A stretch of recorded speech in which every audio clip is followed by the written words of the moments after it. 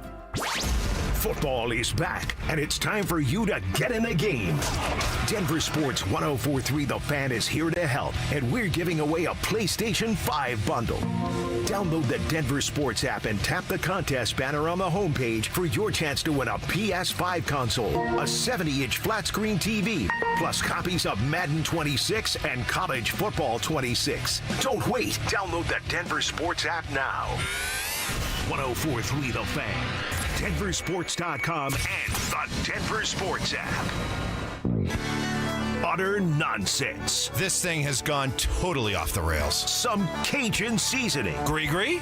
And the occasional anatomy lesson. Yeah, we're tight. Okay. We're like tire mouse nuts. It's Stokley and Evans with Mark Schlereth on Denver Sports 104.3 The Fan. Operator, won't you put me on through? I gotta send my love down to Baton Rouge. All right, happy hump day, everybody. Wednesday morning is here as we roll through this week. Getting to some Broncos-Bengals leftovers. We'll also hear from Dion Sanders in just a little bit. Why his Buffs are underachieving. We'll get to all that. But first, we are a full-service show here, Brandon Stokley. And Pablo in Denver, I don't know, he reached out to you, but I'm the one taking care of it here. Stoke, today's my birthday. Do you think I can get a birthday shout-out? I listen every day. Pablo in Denver. Oh, happy birthday, Pablo. Awesome. Yeah. Congrats. Have a fun day. Have a great day. Absolutely. Are you working today, Pablo? Or do you work on your birthday? Some people do. Some people don't. Kind of depends. I usually like to take a different day off. Not your birthday, though. Yeah. Something like around your birthday? Yeah. It's never been a thing for me. Like, I need to take my birthday day off. Like the great Scott DeHuff, when he was here, he believed in a birthday week. He would take a week off for his birthday. Yeah, that's extreme. That is extreme, but that's DeHuff. Yeah, because you already get celebrated on your birthday. If you take the day off, then your coworkers can't celebrate you. Exactly. And then, so I like doing it to where, okay, some of my friends, we go play golf, but you don't do it on the birthday. You do it on a different day. So you get that day freed up and you go play 36 holes. Well, they're bringing me for my birthday, but they couldn't do it on my birthday. Genius. So you actually get another day, another freebie. So that's kind of my thought process. But Pablo, I hope his day is great. Hope it's off to a better start than yours, Evans. Bad start to the show. First segment, dropped my coffee, but no, you dropped your coffee. Couldn't find the clip on the iPad. Nope. After saying, okay, here comes Sean Payton. Couldn't find it. Yep. Thought you found it. And then I think you blamed Johnny a little bit. I did. Yeah. And then I apologized. Then you realize because it was on me. It was on you. Thanks a lot, Mike. It's hump day. Tap the chest. I mean, we had late night, Monday night, grinding over the game. You're feeling the effects. Pablo's going to be in Vegas this weekend. Oh. There you go. Good for him. All right, Pablo. It's not just another day. I expect a recap next week, Pablo. Yeah. What happens in Vegas is shared with Stokley and Evans here. Okay? All right. So we got a lot. We gained some of your Bronco Bengal leftovers. Guys, this one comes in. Guys, talk to me about Riley Moss. I was really, really worried about him at the start of the game, and then it seemed to get better. What did you see? Well, before you answer, Stoke, here's what Sean Payton saw. I thought he played outstanding. We just finished going through the game with the team. He had one of his better games. He responded. I mean, that's a good group that we were playing against. The one thing, and I said this a year ago, that's a lonely position at times, but he is such a competitor. I thought he was fantastic. And game recognizes game, Patrick Surtain. I think Roddy's built for it, man. He's seen it all. Teams try to target him a lot. But he's made for it, man. He's ready for the competition. He always rises to the occasion. So, when he got amped up, it made me pretty amped up as well too. So it's always good to see that. But he played a heck of a game. Knowing that, they were trying to target him, quite often. He held his own. So it was a great game. All right, you made a career going up against DBs. You got the better of them sometimes, not often. They got the better of you. What do you see when you watch Riley Moss? I think he's been great. And to Pat Surtain's point, he's going to get targeted a lot, obviously, because they're going to look for – they don't want to throw at Surtain all day. You'd rather go after Moss. And he got exposed sometimes last year. We've seen it this year a little bit, not as much as last year. And since he took advantage of him last year in the game. And they went after him, and they had a lot of success. You could tell early on they were targeting. They were trying to get down the football field and make some big plays over the top of him. And he responded well. They hit a couple on him early, the one on the left sideline. But other than that, he was great. And to Sean Payton's point, it can be lonely out there when you're on an island by yourself and you're going up against T. Higgins and sometimes Jamar Chase. So I thought he held up nicely. He responded from last year. He wanted to play better than he did a year ago. He always looks really tired to me. Okay, that's an interesting observation. It always looks like he's kind of huffing and puffing. Really? I don't know. Goes back to last year. So, yeah. That is so random. Yeah, I know. Sometimes I have random thoughts, but when I see him, I'm like, gosh, he always looks tired. Like, he's fat. I don't know about that. I think he just looks like he's in great shape, but he just looks tired. I don't know. Maybe he's overamped. Maybe so. Like hyperventilating type thing. I don't know. Calm down. Check it out and let me know. Interesting. Yeah. Okay. But no, he's been really, really good so far. And they've needed it. Especially because we haven't seen Barron much at all. I don't. Nope. Especially on the outside, if he comes in, usually it's more inside stuff. So we need Riley Moss to stay healthy and play at a high level, which he is so far to start the season. So that's going on. We'll get to more of your Broncos-Bengals leftovers, but let us check in what's going on in Boulder. Deion Sanders yesterday talking about his underachieving Buffs. If I had that answer, man, it'd be worth a lot of money, because I think a multitude of us coaches are asking that same question. We know what we need to do. We just got to do it. We know exactly what we need to do. We just got to do it. It's not a mystery. All right, so if they know what needs to be done and it's not getting done, whose fault is that? The coaches or these players?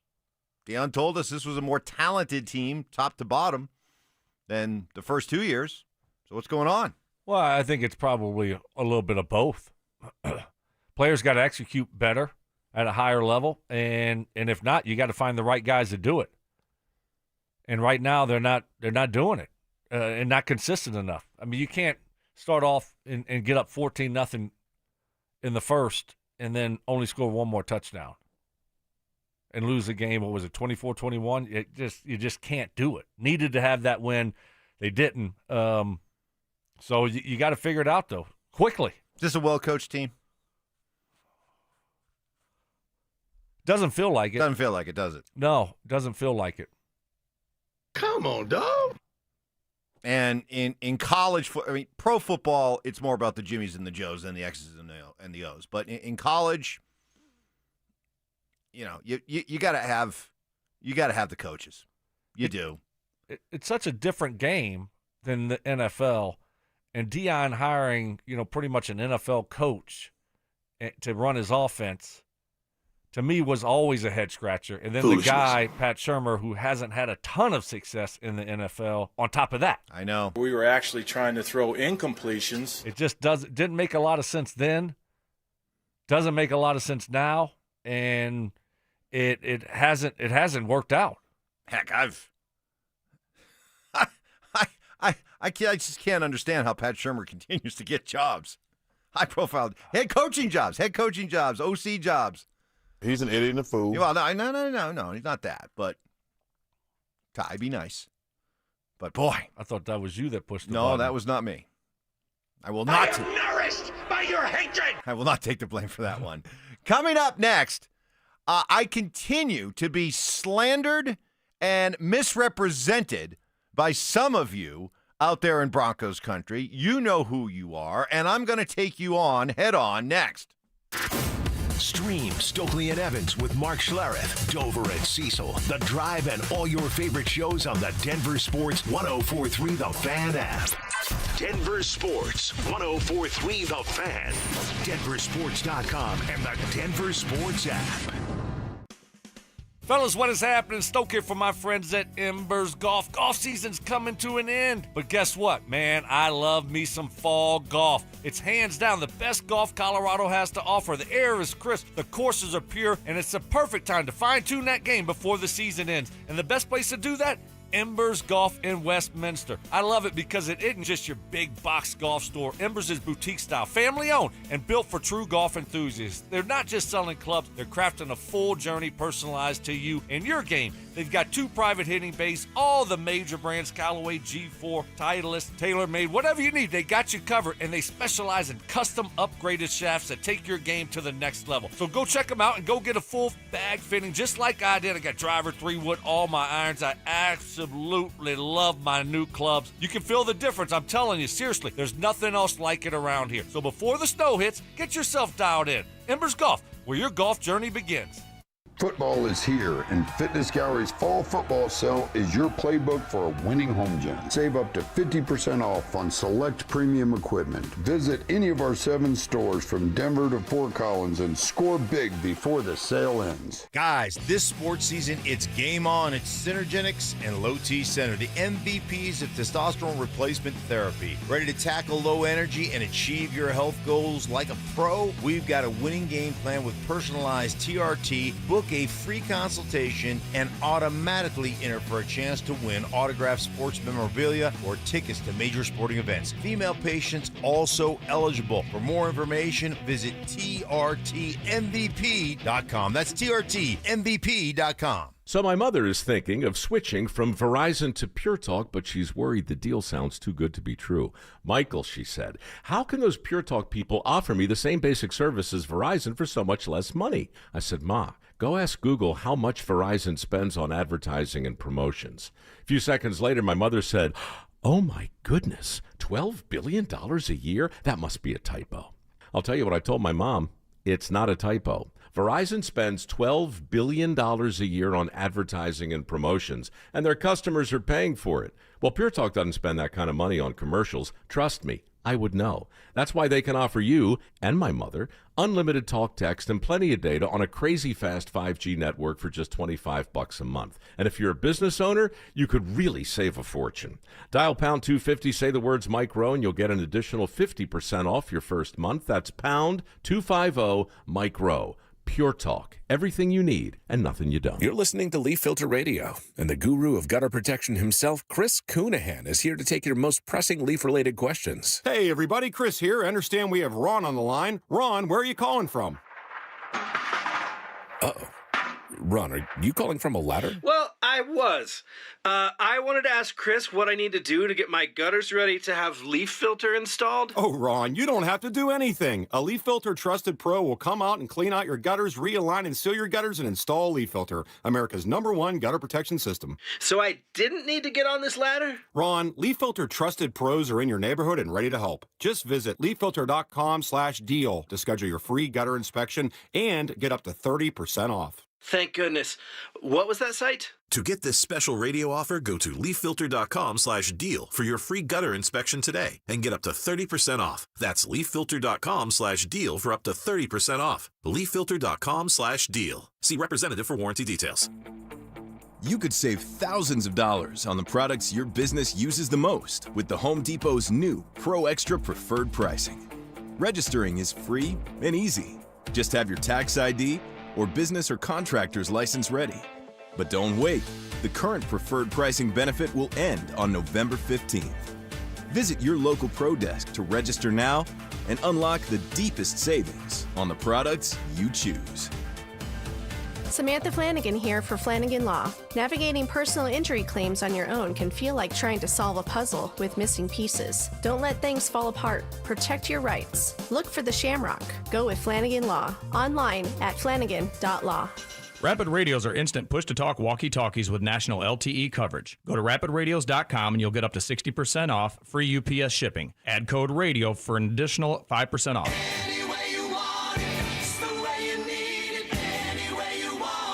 Self-appointed nicknames. Obviously, I am the hockey guy at this station. Grammar lessons. High five, Flamma Jamma. And Oscar-worthy impressions. My version was, get off my plane. Okay. Yours was, Get off my plane. It's Stokley and Evans with Mark Schlereth on Denver Sports 104.3 The Fan. All right, on this Wednesday morning, a couple of things to get your reaction to from the start of our show. I got off to a rough first segment, dropping my coffee mug. No real spillage. Light spillage, but still. Second time this week you've done Yes, that. First yes. time actual spilling. We got signs everywhere. Please no eating and or drinking in the studio. Fluids. Yeah, I know. I'm just saying, I don't know why they have the sign up there, right. especially about drinking. Yeah. Well, we're going to drink coffee. I need my coffee. Got to have it. To get started. Yeah. As one texter, Dennis in Green Mountain, said, Evans, the start of your day is like Jay Norvell coaching the Rams football team. Yeah, that was probably appropriate comparison. Yeah. Wow. Times are tough for Jay Norvell right now. The hot seat is scorching there for him. I don't think it is. Oh, I think you said it that is. the other day. Oh, it is. Really? Oh, yeah. I think it depends on what the contract looks like also. I think his contract's up after this year. Really? Yeah. Lame duck coach? Well, yeah. Really? Does that really matter, though, for college kids? I know the pros, if you're a lame duck coach, you'll tune the coach out. You so-called professionals. No, that's well, I think it doesn't help in recruiting, right? Knowing that your coach is on the last year of his deal and might be gone, right? I mean, that can't help. No, but that appears to be the Really? that appears to be the case. Are you just making this up, no, or do you know no, this? no, Like, how do you know this? Well, how do you know about his contract? I was up there last y'all weekend. talking about his contract? And I heard discussion. There was a lot of disgruntled Rammy fans up there. Oh, okay. Well, they had a good year last year. Didn't they win 8 or 9 games last year? Yes. He is in the final year of his 5-year contract, so I was right. You can apologize. No, I'll just say good job. You were accurate. Well, with the way the show started. That's fair. I probably didn't earn right. And then the benefit of the doubt. Right, you screwed up the iPad. Yep. You blamed John. Yep. And so I just figured this is what I was going to see all day from you, just mistake after mistake. But, hey, good job. I apologize. You were right. Good for you, bud. Good job. Dan in Loveland says, taking your birthday day off is weak. Get to work and do your job. Okay. Dan is not very, very high on sentimentality here. Does not believe that you should celebrate your day off. Go to work. Okay, boomer. Go to work. Yeah, I'm not. Earn. It doesn't matter either way to me. I like to take a different day off. This one, Evans, do we have the cut of you jumping off the Bo Nix train? No, we don't, because it doesn't exist. And I have been slandered. And I got to give credit, and I will give credit to Andrew Mason, Cecil Lammy, their Orange and Blue podcast. They drove the wedge, especially Really? Mace. Really? Okay, so what I said was, this was after the Broncos dropped to 1-2, and Bo missed those throws, and Bo wasn't playing well. He wasn't terrible, but he wasn't playing well. And I said, and here's what I said. This is where I've been misrepresented. I said, look, if this continues, you may need to think about making a switch at quarterback because you got to save the season. This season just can't be all about just developing Bo. It's got to be about getting the most out of the season. If Bo doesn't get better, it's something you have to consider. At no point, let me say this again, at no point last week did I say Bo Nix needs to be benched now. Never said it. You're not going to find it. It doesn't exist. So stop it. And by the way, all of you who are coming after me, you're only proving my point because Bo played pretty well the other night, didn't he? Yes. Yeah. The answer is yes. He played really well. He did. Which, when you immediately come to me and say, see how Bo played last night, what are you going to say now? Well, thank you. You're endorsing what I said before and acknowledging that he wasn't playing well, which is why we had the conversation. That's all. But I never said I never said you got to bench Bo Nix right now. Never said it. Right. Doesn't exist. You didn't say it, but whenever you brought up the idea or the possibility, possibility. I shot it down right away. That's what we do here. We debate, we talk, we throw but out possible that scenarios. was ridiculous to even think like that. Why? Mike. Because I told you then, I'll tell you now, there's no chance. Jared Stidham's not the future. You're going to keep riding with Bo Nix. You think Jared Stidham's going to save the season? No. So it's not even a possibility. I told you that then. I don't care how much Bo struggles. He's playing. If he's healthy, he's playing. So that's why I didn't even like that thought process from you. Well, it's a moot point right now, right? It certainly is. Thank goodness. He played well. He played really well. He did. He threw the ball great, and he looked great. There was a couple throws there. I rewatched it yesterday, last night, and did a little Evan Ingram breakdown. Yeah, Teleustrator Tuesday. But there was a couple missed throws there. The one to Harvey down the seam. Remember that one? Harvey's wide open going down the seam, and he kind of a little high. Footwork wasn't great, but overall the footwork was. Ball could have been caught. Come on, Mike. You got to know the ball could have been caught for a receiver, but you're talking about a 5'8" bowling ball running back who you're trying to turn into a joker, which means he's going to have to be able to catch the ball. Well, I don't know if they're trying to turn him into that. I'm sure we would like everyone to be a joker, but it just doesn't happen. I mean, I don't think his biggest strength is catching the football, especially a high one. Like, you got to put the ball on his body. He's got shorter arms, I'm sure, and he's built like a brick house. I mean, he's just short and stocky. I mean, anything over his head, I'm just telling you, it's not going to, and especially if it's a little high. Uh-huh. Boy, the lengths you go to defend. He's a running back, not a wide receiver. Who needs to be able to catch the football? Not when it's over his head. I'm just telling you. Certain running backs, yes, but what do you mean over his head? He reached up with his hands and arms to make the catch. And the ball was like off of his fingertips. I sympathized with you last week with the whole idea that just because a ball hits somebody's fingers doesn't mean it's automatically supposed to be caught. People were trying to make that argument a couple weeks ago with, Marvin Mims and Cortland Sutton on those 3 deep balls. But in this case, hit his hands, you got to catch it. No, Okay. I totally disagree. Okay. That was a bad ball. I don't know. It was a high ball. Anyway, his footwork. What do you know about it? Yeah, exactly. His Listen to me. footwork was a little bit off on that one. By the way, There was something else I just thought about. Yeah? Yeah. Well, I was going to bring up. Do you want me to bring up the kind of breaking news in the NFL? Yeah, you can bring that up. Oh. But I got another thought. We were talking about catching the ball. Uh-huh. And, should have been a catch. And it got me thinking about something else with the Broncos. Okay. That has me concerned. Just kind of, we need to start paying attention to this. And we haven't talked much about it. All right. Stokley's concern. Some breaking news in the NFL this morning that you may find interesting. And we'll check in on the Nuggets, who had their media day the other day. And Nikola Jokic saying something that is music to every Denver sports fan's ears. That's next. The streak is over.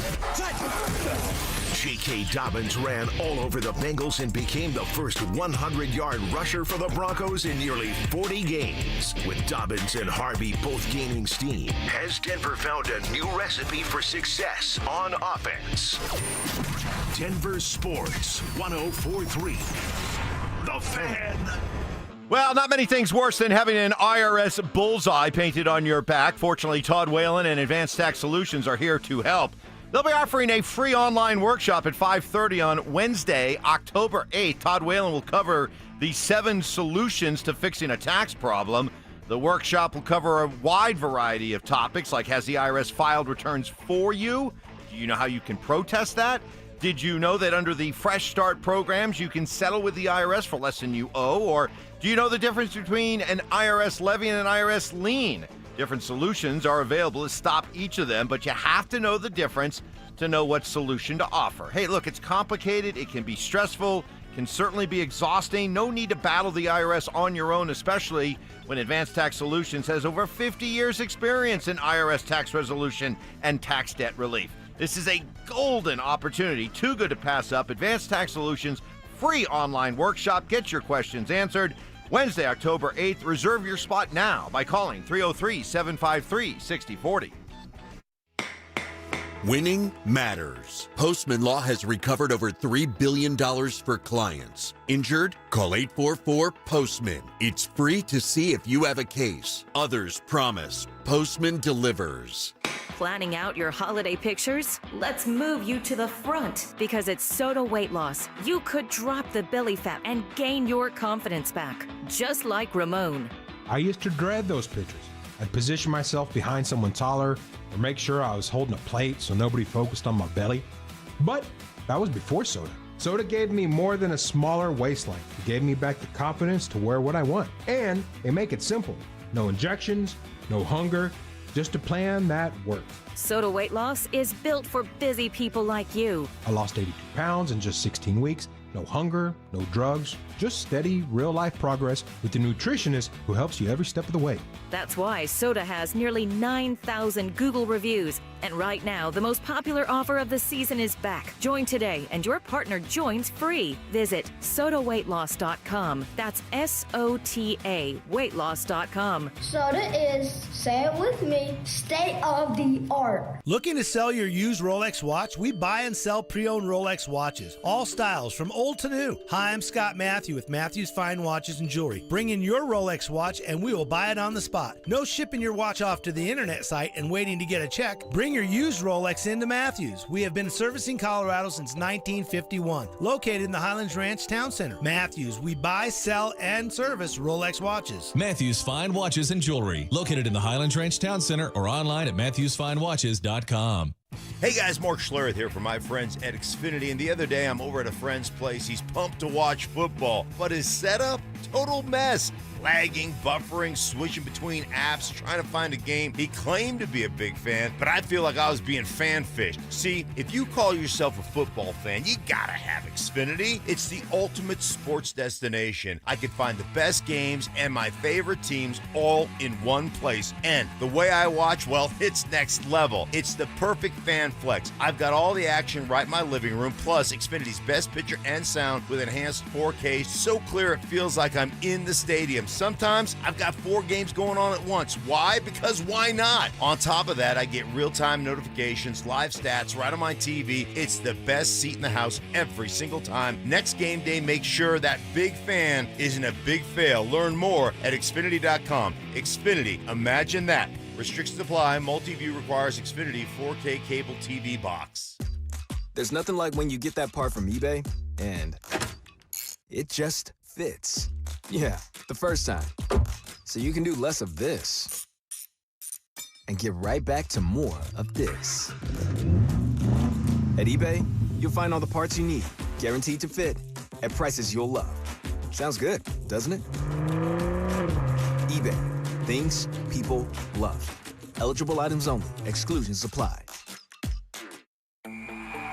Hey, it's Reese Davis. Let's be honest, you can't keep an eye on everything unless you've got Blink Outdoor 4 cameras.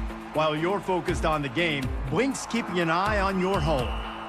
With up to 2-year battery life and with Sync Module XR, you can cover more space without constant maintenance. No wires, no worries. Blink helps keep an eye on what matters most. Get Blink today at the Home Depot. How doers get more done. Advent Health is Littleton's home for highly specialized, life-changing heart care. From preventive screenings to personalized treatment options, it's heartfelt care from expert hands.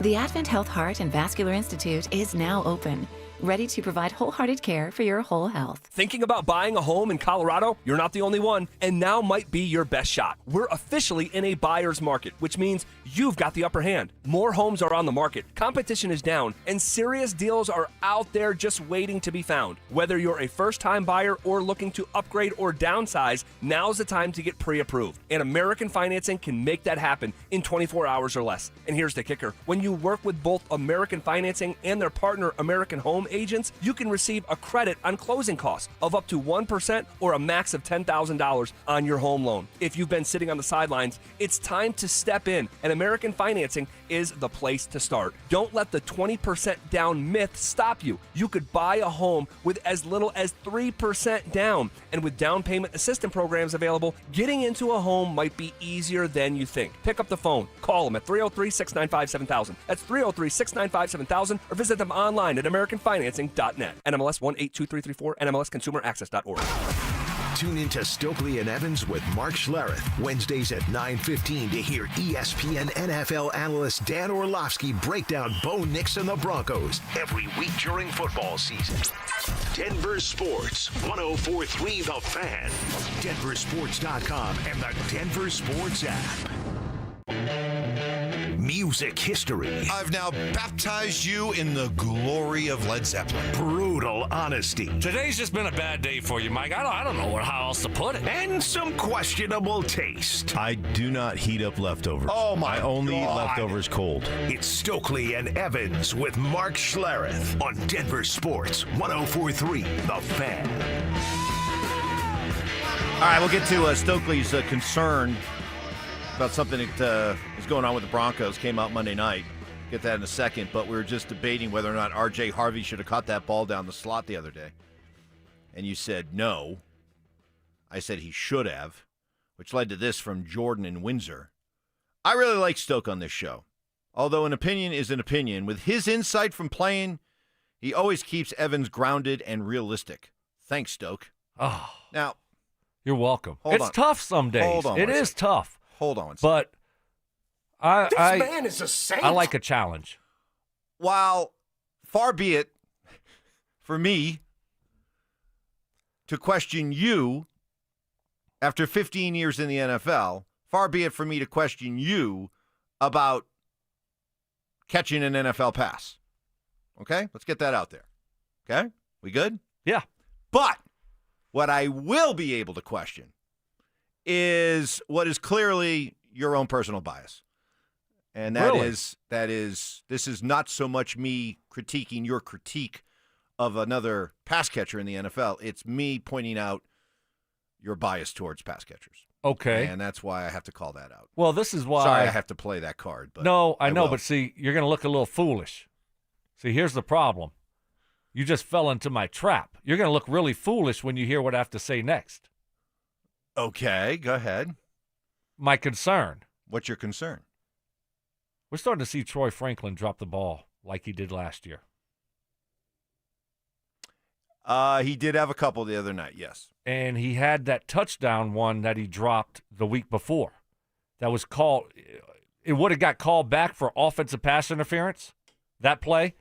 But he was wide open. It was right in his chest, and he just dropped it. I can't forget that. Mm-hmm. And then he had one on the sideline that it looked like he should have caught. And then he had the deep one that just went right through his hands. So I'm thinking about the last couple games.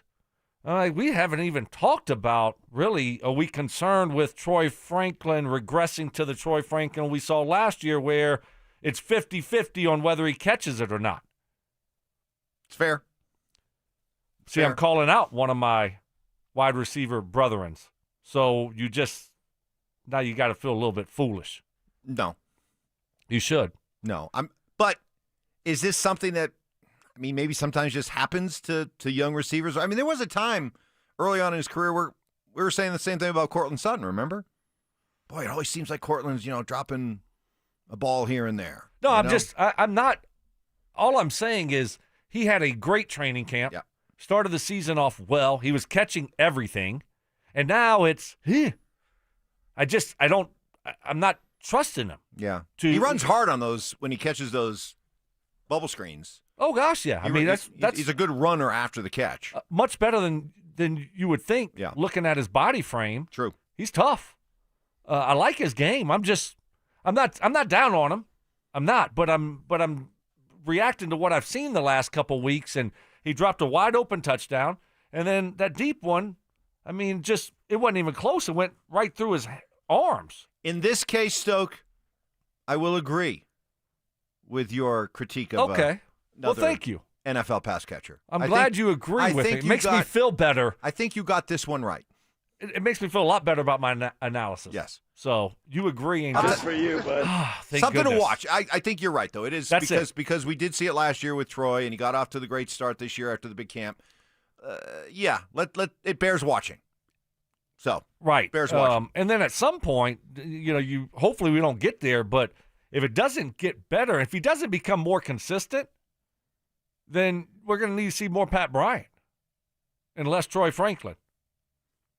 Fair. Moving forward. Yep. That's all I'm saying. But it's just something to watch because the last couple games we've seen some wide open drops. The other day we really weren't able to get into it with all the things going on with the Broncos, but the Nuggets had their media day. And how about the breaking news? I was going to get to that in a second. You want me to do that first? All right, I'll do that first. Dylan Gabriel is going to be starting this week at quarterback for the Cleveland Browns. They're benching Joe Flacco, which you know what that means. What? Bailey Zappi, one more step closer to starting for the Browns. Foolishness.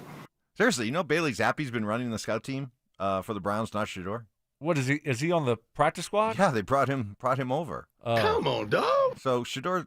Well, that's last time I checked. This was like a week ago. Yeah. Shedeur's still not even running the scout team. Yeah, but running the scout team doesn't help you run your offense. All you're doing is running someone else's offense. Yeah, but at least you're getting reps. Right. That is a good point, but it's not like you're getting your reps. And it's you're just sometimes they tell you, hey, throw the deep ball. And they know they're going to have it double covered, right? They tell you where to throw it sometimes. So it is, at least you're throwing the ball, but it's not meaningful reps. Who's the backup? That is I have not yet heard. Is it now Flacco?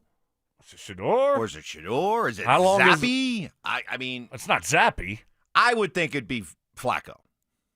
Would be the backup this week. Right. But well, you don't want to, if you're Cleveland, you don't want the drama of Shedeur looking over. Other way around. Yes. You don't want Dylan Gabriel looking over his shoulder and seeing Shedeur as the backup. Right. If he doesn't play well, guess what's going to happen? The fans will let it be known that they want Shedeur in the game. I agree. How long do you think he has? Gabriel? Yeah. To show if he can play or not play. Oh. I would think. He was a third-round pick. Shedeur was a 5th-round pick that was foisted on the coaching staff and the GM by the owner. So I think Gabriel is the coach's, is the organization's choice. So I think he gets at least a solid 6-week run. 4 weeks. 4? I think he plays 4 games and we see Shedeur. Well, I'll put it this way. For all you Shedeur fans, this is good news. Yeah. Because this is one step closer now. All right, coming up next, we will get to what Nikola Jokic had to say that was received with great fanfare, but I got to be honest, I was like, really? This was a thing? That plus more Bronco Bengals leftovers, more from Sean Payton on the challenge of playing Philly's struggling offense this week. That's next. Follow us on YouTube, Instagram, and TikTok at Denver Sports 1043 to stay up to date on all your local teams. Denver Sports 1043. The Fan. Stoke for my friends at Roller Auction, leader in Colorado auctions for over 40 years. And they got some great upcoming auctions. Got one ending tomorrow at 2 o'clock in the afternoon with over 300 items in it. All you got to do to go see this is go to rollerauction.com to get logged in, to get signed up. It's free. It's easy. It's open to the public. The best part about Roller Auction is you're going to get some great deals on great items. Got a Larkspur outlet auction that will be ending at 2 o'clock tomorrow with 314 items in it. It's got structured wood, fencing, decking, bathroom, kitchen, and laundry room accessories, light fixtures, contractor tools. Really cool barn kit. Also got shed kits. And like I said, all kind of appliances in this one. Next week, got an office furniture, supplies, and appliance auction that will be ending on Tuesday, October 7th. And got a couple other auctions that are open for bidding right now with over 300 items in it. Government fleet vehicle and equipment auction. It's what I love about Roller Auction is always updating and adding new auctions every single week. Go see it all and get yourself a great deal at rollerauction.com. That's rollerauction.com. Whether it's kickoff, halftime, or the final drive, fuel your football season at Dickey's Barbecue Pits. Order the 2 Can Dine for $29.99 deal.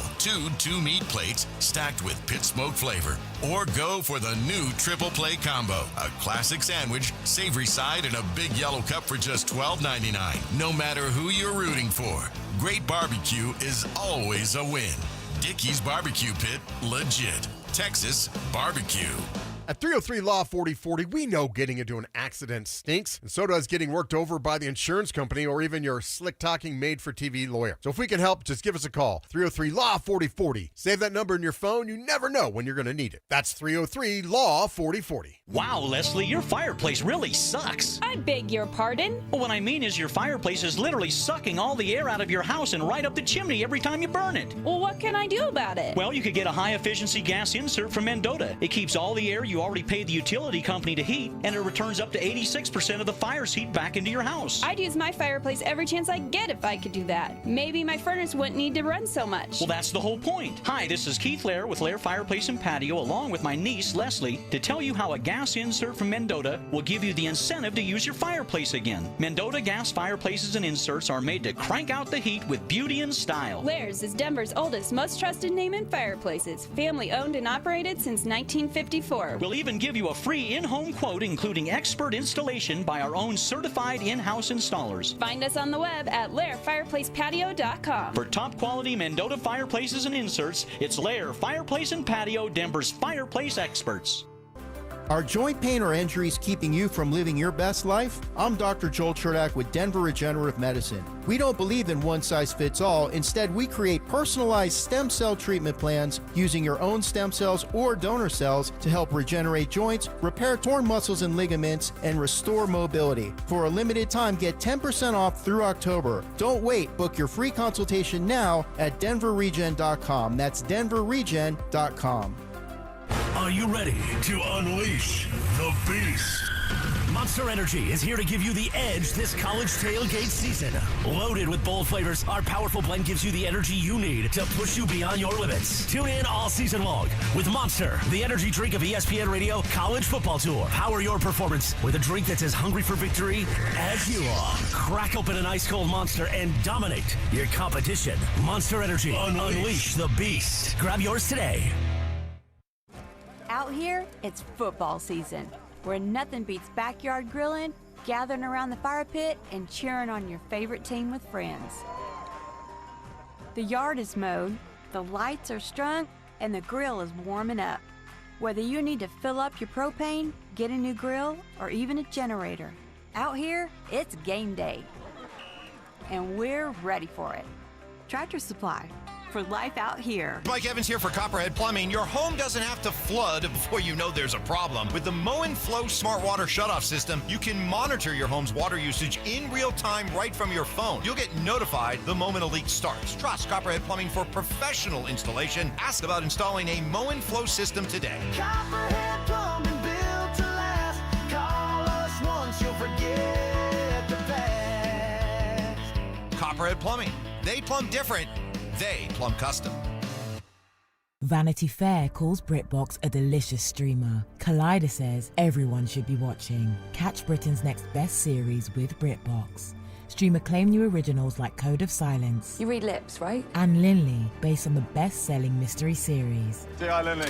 Take it from here. And don't miss the new season of Karen Piri, coming this October. You don't look like police. I'll take that as a compliment. See it differently when you stream the best of British TV with BritBox. Watch with a free trial today. Let's go! You're still glowing, flirting, grooving. You still got it.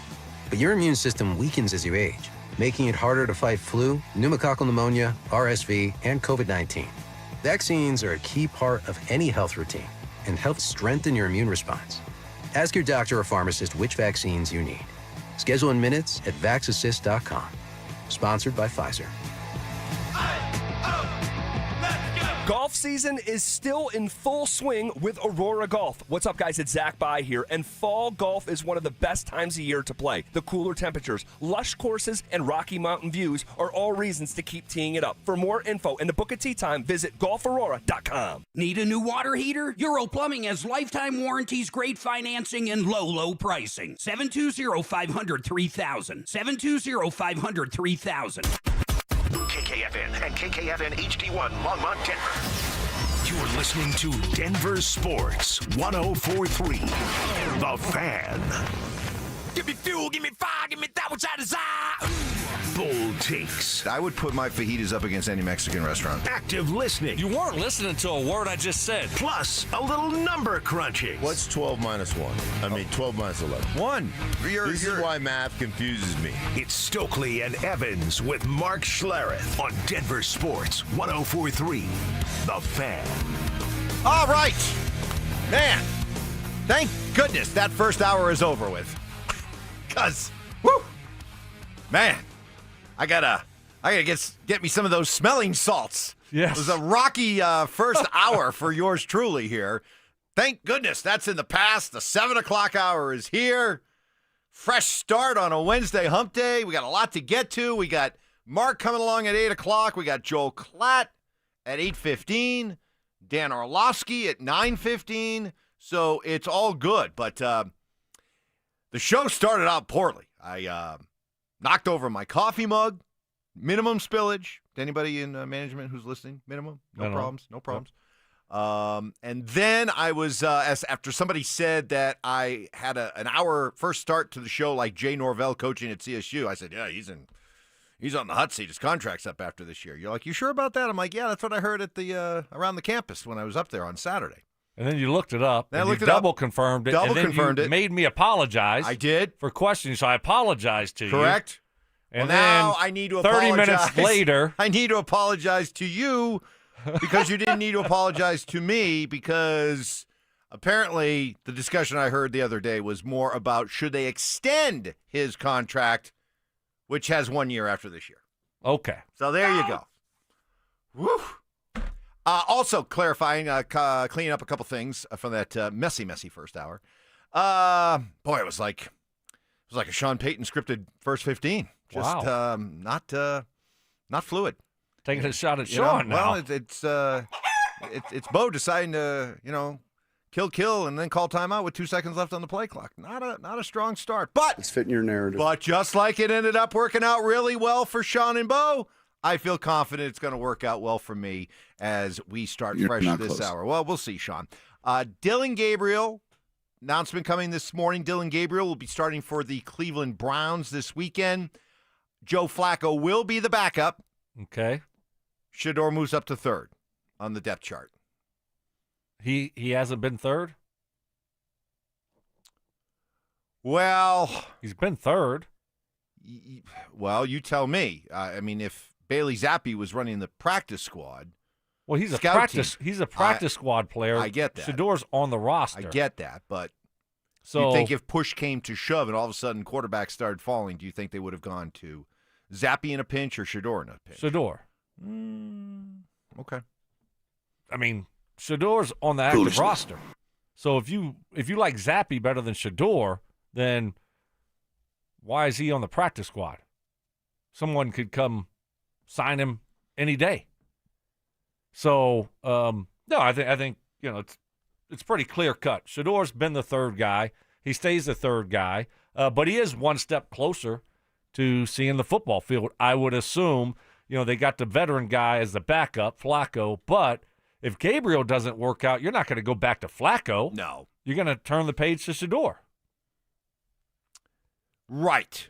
You have to. There's no reason to go back to Joe Flacco. It's over. Unless it's just, in a pinch, back up, get us through the rest of the game, that type of thing. But you won't be in contention. No. So what's the point of going back to the aging veteran that wasn't good enough the first 4 games? I agree. Won't make sense. I agree.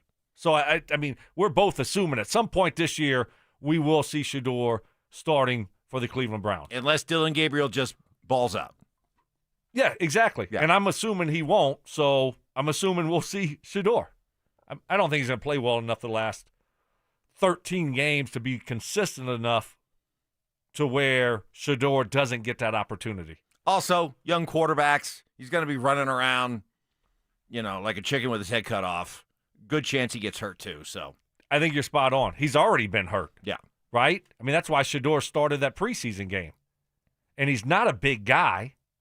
Doesn't look very big. I don't know, 6'1", 6'2". So I think you're right about that. I would assume Cleveland's offensive line isn't great. So I guess our message to Shedeur Sanders fans out there is, we think you'll see your guy at some point this season. Yes. And see if he can't make a name for himself. Make a statement. That's right. I mean, his first preseason game was really good. The second one, not as much. But I do think that. But you understand why that second game wasn't. Oh, why? No, because he was being set up to fail. He was. Yeah, he was being set up to fail. Not the first time, though. No, just the second time. Just the second time. Okay. When he played well, it was all him. But when he didn't play well, he was being set up to fail. Coach had different script for him. Yeah. Called different plays. They called the bad plays. Right. Just looked at Sean has, run the ball on it. Right. Stefanski has bad plays for Shedeur. Yes. Call these for Shedeur. They're bad. Nikola Jokic is not bad at all. He's the best basketball player on the planet. And He's got balls, man. Yes, he does. And at the Nuggets Media Day the other day, he said something that is being received as like a combination of hallelujah and phew, when he said this about his Nuggets future. I mean, I don't think about it. I think those contracts, extensions comes as a reward, as something that is natural to the sport, especially in today's NBA, how you see how the salary cap is growing and everything. So my plan is to be the Nuggets forever, so that's my answer. Yeah, this was received as headline news. Nikola Jokic says he wants to be a Nugget forever. Was that ever really an issue for you, a question for you, a concern for you? Not really, but, he's changed over the last few years. He spoke up about getting Russell Westbrook last year. He's more vocal. I think he's more comfortable with being the top player in the league. And I think he realizes, he's got power. And then you looked at the Malone situation, you said, okay, well, they didn't talk to him about it before. Did that make him mad? Did the firing of Mike Malone make him mad? He turned down the extension last year. they haven't performed as well in the playoffs as you would like. He's talked about needing more help, right? And so, yeah, I mean, a little bit. I mean, it was going down the road of, I don't think it's going to happen where he says, I want out, but you can't ignore some of these signs. Well, First of all, are those facts? No. What's not facts? All right, first of all, if you think Michael Malone would have got fired if Nikola Jokic adamantly put his foot down and said, I don't want him fired, I want him to be my coach, they would not have fired Michael Malone. Okay? Can we start there? And then secondly, the idea that he turned down the contract, well, that was so that he can make more money. What about calling out he needs more help and the disappointment of the last few years? That's just him saying how the situation is. He goes, I want more help. I need more help. That doesn't mean that he's sick of Denver and he's looking for an exit strategy. Well, I didn't think that he was sick of Denver looking for an exit strategy, but you look at what's happened and what's going on, and like, okay, I hope we don't get to that point. I wasn't saying that's where I thought he was, but I'm hoping that we don't get to the point to where he's like, well, y'all haven't done enough. Y'all didn't consult me beforehand on the firing. You just told me about it right before the news broke. And I don't have enough help here. You're asking me to do everything. I got no bench help. You're wearing me out. But that never came across to me as like an ultimatum. Do it or else. It was more, hey, this is what I need. I agree with you. I'm not in the camp of saying that I thought that he was going to get to the point, but at the same time, I was aware of, the clues that were happening and hoping that it didn't lead to that. I was far more rattled when Josh Kroenke came out and unprovoked said, we never want to get to the point where we have to do trade 15. That rattled me a heck of a lot more than I had any concerns about Jokic himself. Coming up next, Broncos, Bengals leftovers. We'll get to those. And Vic Fangio, remember him? He made a comparison for Bo Nix to another NFL quarterback. And I'm wondering if Broncos country likes this comp. That's next. The Broncos bounced back in a major way and blew out the Bengals in prime time. With a short week ahead, will Sean Payton find a way to keep the momentum rolling on offense? Denver Sports 104.3. The Fan. Hey, if you're staring in the mirror this morning, not liking what you're seeing, that receding hairline, that thinning hair, that expanding bald spot, what do you say we do something about it? Reach out to my friends and life changers at Advanced Hair Restoration. Take advantage of a free consultation. Learn all about their simple one-day hair loss solution that's guaranteed to regrow your own natural hair. You choose how much and where, and Advanced Hair does the rest. No magic, no gimmicks. It works. I know because it worked for me 20 years ago. Had this done by the legend herself, Dr. Tanya Paul's the same legend, who, along with her all-star team, will do your hair. And believe me when I tell you, this is a life changer. It gives you more confidence in how you look, for sure, but it gives you so much more energy, more ambition, makes you want to be active and healthy. Winner of Westward's Best of Denver 2 years in a row. For a limited time, get a free consultation, $250 free hair grafts, and $250 off. Just call 720-459-HAIR and at advancedhair.com. That's advancedhair.com. When you're hurt in a car crash or on the job, Postman Law delivers. Don't just hope for help, demand results. Others promise. Postman delivers with ease, speed, and results. Call 844-POSTMAN today. That's 844-POSTMAN. Here's Shayna, Dylan, and their dad, Steve Williams. Ever wonder why diamonds have been the very symbol of royalty, power, and love for centuries? Almost as old as creation itself, a natural diamond is the most concentrated form of transferable wealth in the world. Passed down from generation to generation. And like people, no two natural diamonds are ever the same. Each are unique and singular, a creation as you are. A diamond is naturally forever. And that's why a natural diamond from Williams Jewelers is the perfect expression of your love. At Williams Jewelers, we've sold more diamonds to more couples for more years than any other jeweler in Denver. In fact, we're one of America's largest fine jewelers, with almost every size, shape, and price range natural diamond in stock. All at the guaranteed best prices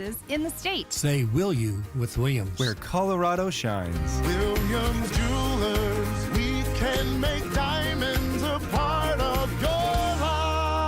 Williams Jewelers of Englewood, the official jeweler of the Colorado Avalanche.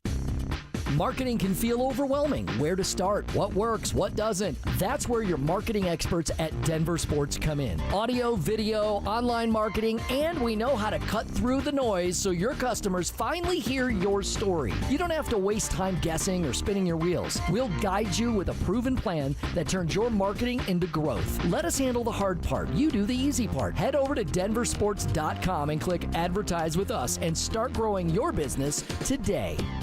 Brandon Stokley here from my team, ROX Rocks Heating and Air. Do you need a new furnace, air conditioner, or heat pump? ROX Rocks Heating and Air makes it incredibly easy with their new, free, no obligation online heating and cooling quote. It takes less than 5 minutes and gives you options instantly. No calls, no waiting, and transparent pricing. Only at ROX Rocks Heating and Air. Now play that jingle.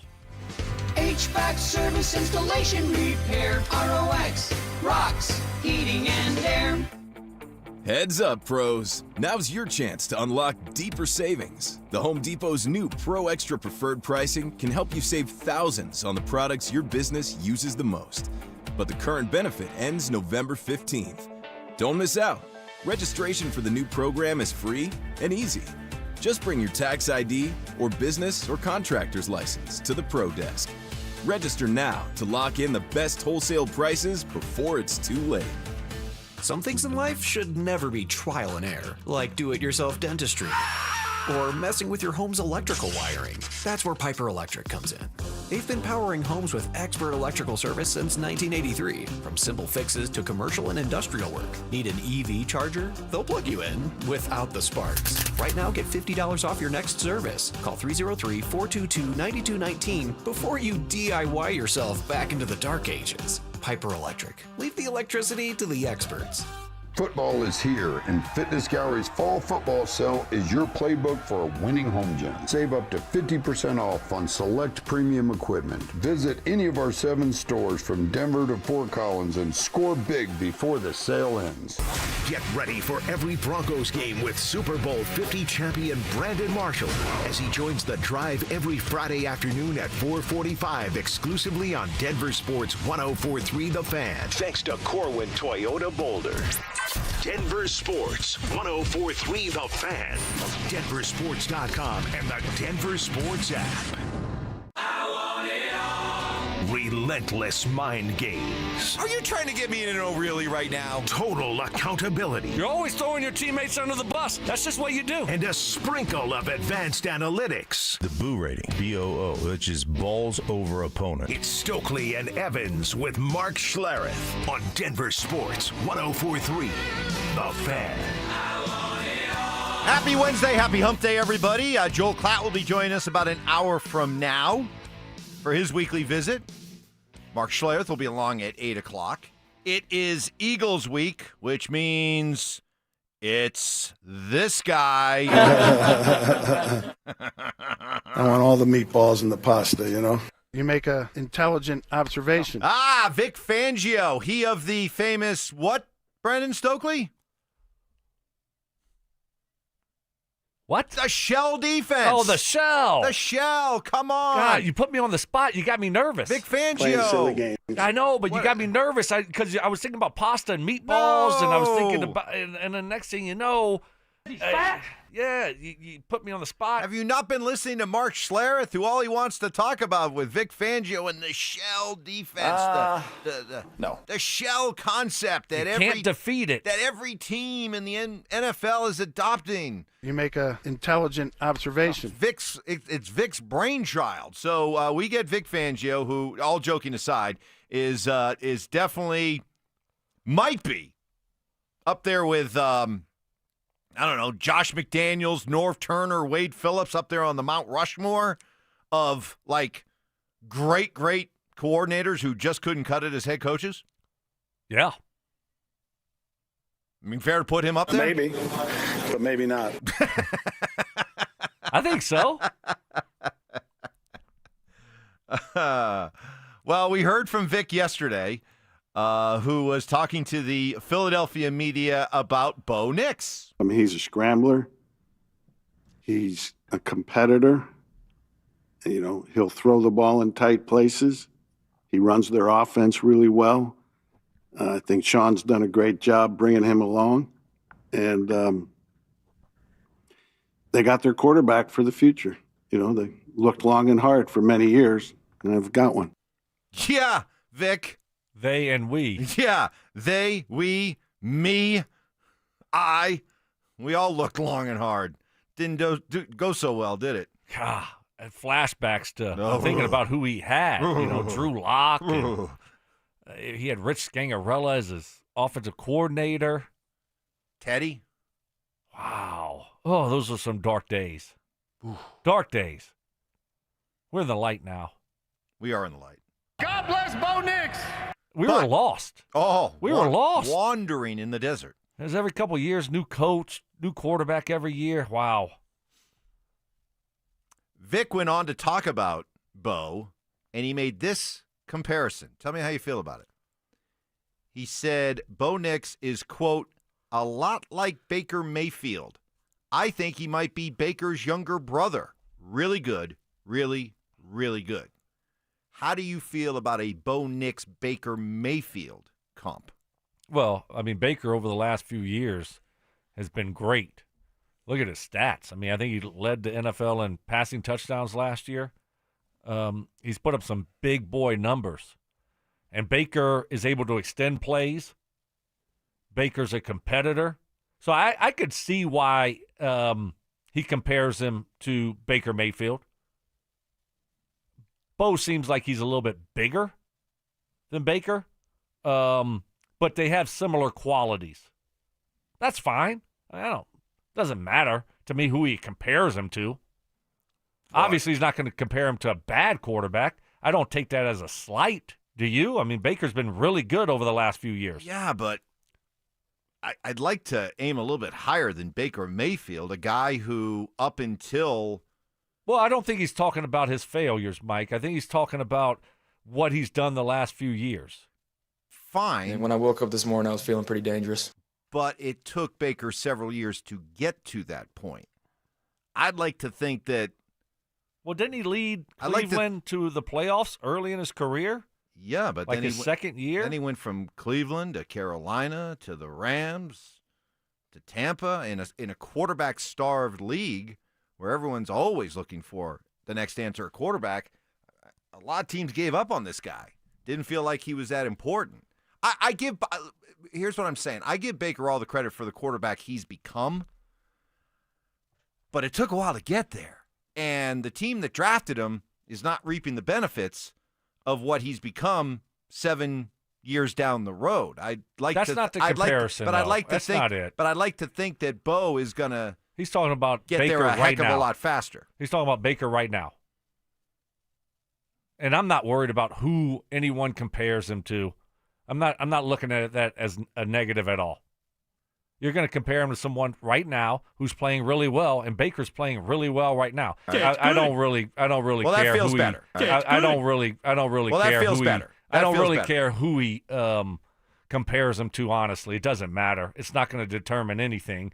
And so I'm assuming that he's comparing him to a lot of the good traits that Baker has. Yes, it is possible. He extends plays. He's a competitor. He's accurate with the football. I mean, that's so. If not, then he's taking a shot at Bo. No, he's not. Okay, but so I know he's not. I think He's trying to be I complimentary. think he's trying to be complimentary, but is Baker Mayfield the comp you want as a Bronco I don't care. fan? I don't care. What does it matter? For me, I've thought of.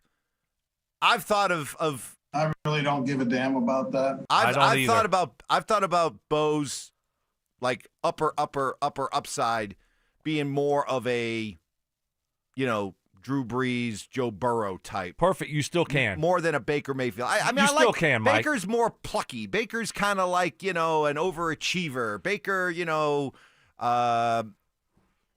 gets the absolute most out of his somewhat limited talents. That's kind of how I look at Baker. Like I don't look at Baker Mayfield and necessarily feel like he passes the confetti test. Okay, you just keep thinking what you want to think, well, Mike. It doesn't matter. Well, okay, but who cares what Vic says? Who he compares him to? That doesn't matter at all. It's not going to determine anything about this weekend and how Bo plays the rest of the year. It's just not. But we I spent think the it's- offseason. I think Intelligent I think observation. it's not even worth arguing But over. when It's we- not even worth thinking when about. we- It doesn't matter. During the long summer months when we were talking about Bo's career, heading into year 2, and we were looking at comps, and we did plenty of Bo Nix comp talk. It's what you do, right? Did Baker ever come up? I don't recall. And would that have been a comp is that a comp you would have come You're up still with? talking about something that doesn't mean anything. I don't really care. I don't. Vic could compare him to Joe Burrow, Tom Brady, Peyton Manning, Cam Newton. It doesn't matter what Vic Fangio thinks of Bo Nix or who he wants to compare him to. Doesn't matter. He's going to try to be nice. He's going to try to pump him up. This is what coaches do. So, it's not even worth talking about because it doesn't even matter. If you still want to compare him to Drew Brees and Joe Burrow, go ahead and do it. I'm going to compare him to, just hopefully he ends up being a great quarterback. Well, I hope he's better than Baker Mayfield. Okay. That's my opinion. Well, good. If you hope so, then I hope so because I want you to feel good I about. don't really like that comp. Okay. We can be better. He can be better. Hopefully we he'll can be aim a great higher. quarterback. Okay? You know what? Joe Burrow. You know what? To quote the Joe great... Burrow's always hurt. To quote... You want him to be Joe Burrow. Joe to Burrow's always quote- hurt. When talking about Baker Mayfield, to quote the great Zach By... His ceiling is established. I want more for Bo. I want more for Bo than Baker Mayfield. All right, coming up next, Teleustrator Tuesday with Stoke. A lot of us are wondering, when is Evan Ingram going to start to pay dividends? Stoke took a deep dive into Evan Ingram's game the other day, how he's playing, how he's being used. Stoke's findings coming up next. Stream Stokley and Evans with Mark Schlereth, Dover and Cecil, The Drive, and all your favorite shows on the Denver Sports 104.3 The Fan app. Denver Sports 104.3 The Fan, DenverSports.com, and the Denver Sports app. Well, instead of crushing it this summer, as you look back on the summer now that we're transitioning to fall, did something feel off? Were you expecting more from your summer, more from you? Could be an easy explanation, could be low testosterone. Simple way to find out, take the low testosterone quiz at RockyMountainMen'sClinic.com. 10 questions, yes or no, very easy, takes 2 minutes.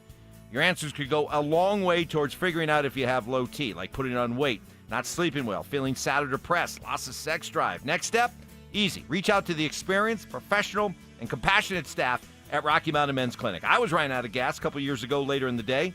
Couldn't just blame it on getting up early for this show. Got my T levels checked. Little on the low end, so got set up on a customized low T plan. Here we are 2 years later feeling great. Low T more common than you think. Early to mid-30s, we start losing 2 to 3% of our testosterone production every year. So it's something to pay attention to. Schedule a consult, just $99.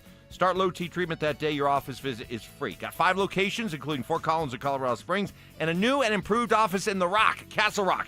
Call 720-440-7900 and at RockyMountainMen'sClinic.com. Injured in an accident? Call Postman Law. Our attorneys have recovered over $3 billion for clients, fighting and winning nationwide. Others promise, Postman delivers. Call 844-POSTMAN now for your free consultation. That's 844-POSTMAN. Looking to sell your used Rolex watch? We buy and sell pre-owned Rolex watches, all styles from old to new. Hi, I'm Scott Matthew with Matthews Fine Watches and Jewelry. Bring in your Rolex watch and we will buy it on the spot. Matthews, located in Highlands Ranch, serving Colorado since 1951. Hey, Brandon Stokley here from my friends at Cajun Wealth. I've talked about Cajun Wealth for a while, but now I'm actually a client. And let me tell you, they made retirement planning simple. No pressure, no confusion, jargon, just clear, honest advice from fiduciaries who put my goals first. I feel more confident, more prepared, and honestly relieved. If you ever wondered if your plan could be better, get a second opinion from Cajun Wealth. Whether retirement is decades away or just around the corner, their fiduciary advisors help you feel ready for that financial shift. They took the time to understand my my goals, my timeline, and even my risk tolerance. They built a plan that reflects my values, not theirs. Choosing the right financial advisors is one of the best investments you can make. So why wait? Call Trajan Wealth today for your complimentary consultation. 720-405-3300. That's 720-405-3300. Or you can find them online at TrajanWealth.com. That's TRAJAN Wealth.com. Advisory services through Trajan Wealth, LLC, SEC registered investment advisor, client, paid advertisement, additional disclosures at TrajanWealth.com. Coach Saban here, and let me tell you, every second matters. Preparation is everything, and that's why I trust Kidde Smoke Alarms. And as North America's #1 home fire safety brand, they're built to respond over 25% faster to smoke detection. Kidde helps protect what matters the most. Find it at the Home Depot. How doers get more done. #1 claim based on total household installations as of December 2023. 29% faster average smoke detection based on internal testing of smoldering wood fires for Kidde 9th edition versus leading competitor 8th edition product. Whether you're building a single roof or a successful roofing business, roofing contractors like you need the right tools for the job, and software is no exception.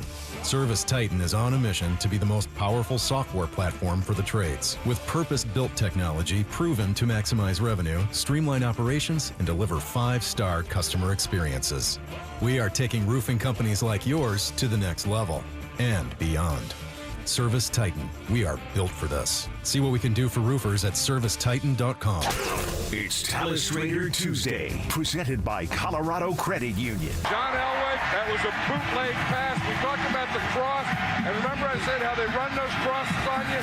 They run those crosses, then you jump up on those crosses, and they get that post in behind you. Where Stoke and Stink use exclusive game film each week to take you inside the Broncos game plan. If you look at this play, what we're trying to get is a seal here and a seal here, and try to run this play in the alley. Here's Stokley and Evans with Mark Schlereth. All right, Teleustrator Tuesday on a Wednesday, as Stoke took the time yesterday, like the solid pro he is, to go out and take a look at this week's assignment. That would be Evan Ingram, who, let's face it, I think has been a disappointment to this point. We were expecting more. So after a game in which he had 4 catches for 29 yards, Stoke, what did you see? That was like one of my stats right there. 4 catches for 23 yards. Look, we didn't see a ton of Evan Ingram. He didn't start the game. We didn't see him until the second possession. He played 35 plays out of 81. Troutman played 42. We saw more Adam Troutman than Evan Ingram. Even when they went 3 wides, sometimes it was Troutman in and not Ingram. I don't know why. I mean, they have different personnel groupings. Sometimes they like the bigger tight end in there. But we're seeing more Troutman than Ingram. Is it because he was hurt the week before? They're just, taking their time with them. Atkins played 34 plays, just 1 less than Evan Ingram. When they go 2 tights, it is Atkins and Troutman. So we're not really seeing a lot of 2 tights with Evan Ingram. Every now and then we'll see a play or 2 with him in there. And we, like I said, we didn't see him until the second possession. And even in 3 wides early, it was Adam Troutman. The first pass to him was just a keeper, got him in the flat. It was thrown late to him, and that's when he stepped out of bounds. Bo just hit him a little bit earlier. He was waiting to, again, that was what we talked about the week before. You got a guy open, give it to him early, let him go try to make a play. Don't wait for the big play or the touchdown to open up. If you see the guy open, get it to him and get 4 or 5 yards, especially in the red zone, and move on a little bit late. Next play was the fake to the running back, hit him in the flat, good play. He almost scores on it in the right flat there, got down to, I think, the 2-yard line. He caught a drag route for minimal gain, just going from the left to the right. He dropped a flat route 2 plays later, which is, just a 2 or 3 yard straight to the sideline route. He dropped that. You will see them try to flex him out. I mean, we talked about Joker. I'm tired of Joker. I am. I'm tired of that word. It's driving me crazy. You're talking about a hybrid type of player.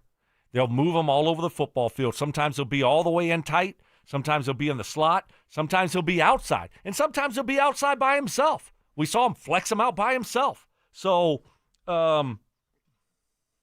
he still runs really good, still looks fast on the film. He runs good routes. I like, he still gets in and out of his breaks very well. They threw him a screen later in the game. Nice job, run after the catch, got vertical. So I'm watching him, and I think that I'm hoping that and against a defense like that where they're kind of playing a shell type of coverage, trying to keep stuff in front of them, maybe that matchup wasn't the best for him coming off of an injury. Sean's trying to figure out how to use him, how best to use him and highlight him and get him involved. And I'm hoping that we'll see his impact as we move forward, that everybody becomes a little bit more comfortable with each other. But when I look at his game, he's still got it. It's still there. It is. He's got to stay healthy, but he moves really well. Maybe a little bit more consistent with his hands because we did see a drop. But I'm not down on Evan Ingram at all. Not down on him at all. Hadn't been the start that we all hoped. But you do see them moving him around a little bit, trying to get better matchups and take advantage of those matchups. So hopefully as we progress, we'll see more of an impact from Ingram. I guess the biggest reaction I have to your great breakdown is not so much the production, right? I mean, a lot of it could just be he and Bo just haven't found that connection yet. I think the thing that jumps out at me is why the low usage. Why only 43% of the snaps? Why out of 81 plays run is he only out there for 35 of them? If he's moving well, and you don't see a guy who is still clearly affected by any kind of injury, if he's moving well, if he's running good routes, why is he not being used? Well, I think when, he has certain packages that he's in. A 3-wide package, right? Troutman also has a 3-wide package. You have a 2 tight end package, and most of the time they're going 2 tight end package, they're going with Troutman and Atkins. Sometimes he'll be in there in a certain 2 tight end package. I just think that you're not going to see Evan Ingram play 50 plays a game. But Brock Bowers isn't limited to certain packages. Well, Sam Laporta isn't limited to certain packages. And I'm not saying Evan Ingram is as good as those guys, but come on, let's face it. When they signed him and the early days that Sean was talking about him, maybe I was wrong in reading it this way, but I got the sense that this guy he's just out there. He is not package specific.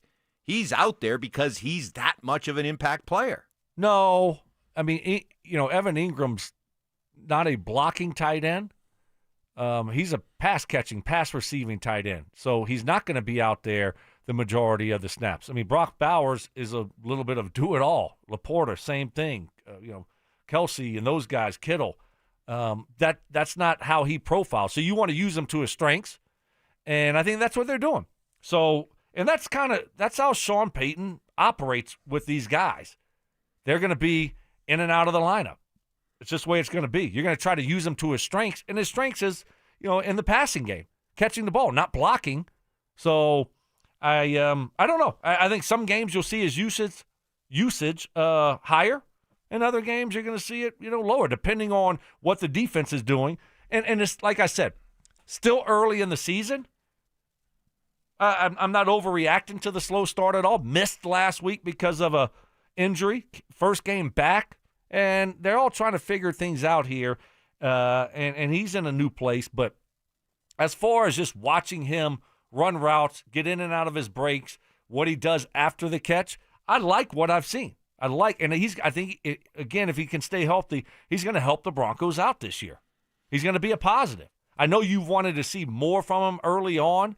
I just think the expectations probably from a lot of people maybe blown out of proportion because you hear Joker. Next thing you know, we're thinking that, oh, my gosh, it's going to be 7-8 catches a game. Well, yeah, I tried to warn you about that. I'll gladly put my hand up. I know I tried to warn you well, when we set his expectations up.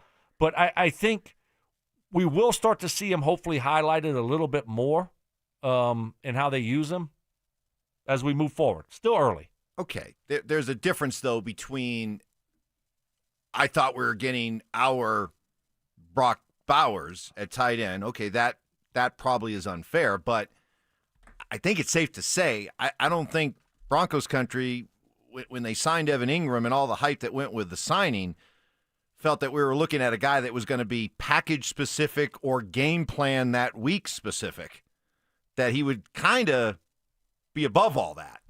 And but he doesn't block very well, so we're not going to have him on the field blocking at all. Very limited. We're back to this again. We're back to the idea that our pass catching tight end has to be able to block too. Come on. No, I don't want him to block, but it's Mike. If you go on 2 tight ends, if you're trying to, we ran the ball a lot last week. So you want him in the game for that? I'd rather him not. Do you see what I'm saying? You're not going to put him in that situation. Is he that I don't much of a need him. liability as a blocker? That's just not his strengths. So I'm not going to put him in that situation. I want someone that does it better than him. But they did have a play where he was in there in 2 tights and he did run block. It's fine. He's going to give you effort. He's just not very big. He's got a wide receiver body playing tight end. You don't want to put him in that situation very often. Every now and then you have to, because you have to set other things up. You can't, every time he's in the game, just throw the ball. But I think, Sean tries to use his guys to their strengths. And, I just think maybe your expectations were out of whack a little bit, thinking that he was going to be that guy that played almost every snap. Yes, I will. I will admit fine. that was my expectation. Just adjust it a little bit. I have to adjust. I have to lower my expectations for Evan Ingram. And you also got to remember, they didn't give this guy, they're not paying him $25 million a year. So he's on the tail end of his career here. Right?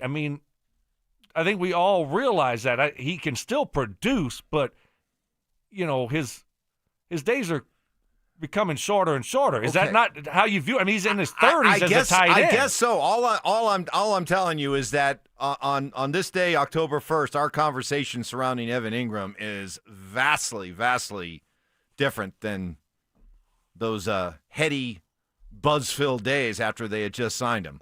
Boy, the conversation around him has changed dramatically. I don't want this to be a negative. I don't want what I did to be seen as a negative on it, because I'm still very positive and optimistic about what it's going to look like. I think he's going to help this football team out, but I don't think you're going to see him playing 55 snaps a game.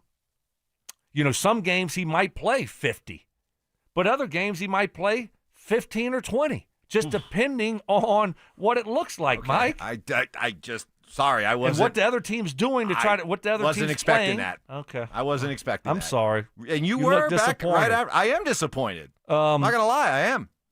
Okay, but listen, I value your opinion. I value the way you break this down, and if this is the way we have to look at Evan Ingram moving forward, okay, I and others, I guess, out there will adjust their expectations. But I got to admit that, when they signed him and we were talking about, wow, Evan Ingram, did you see the year he had in 2023 when he had 114 catches for 963 yards and 4 touchdowns?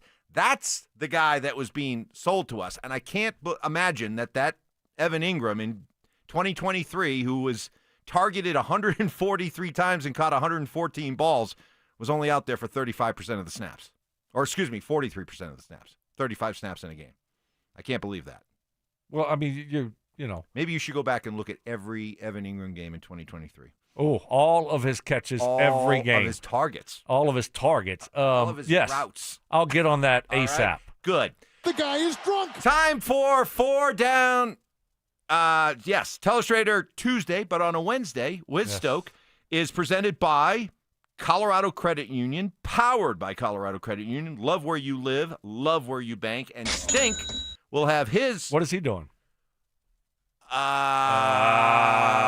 What was the assignment that I gave him? Oh my God! What was it?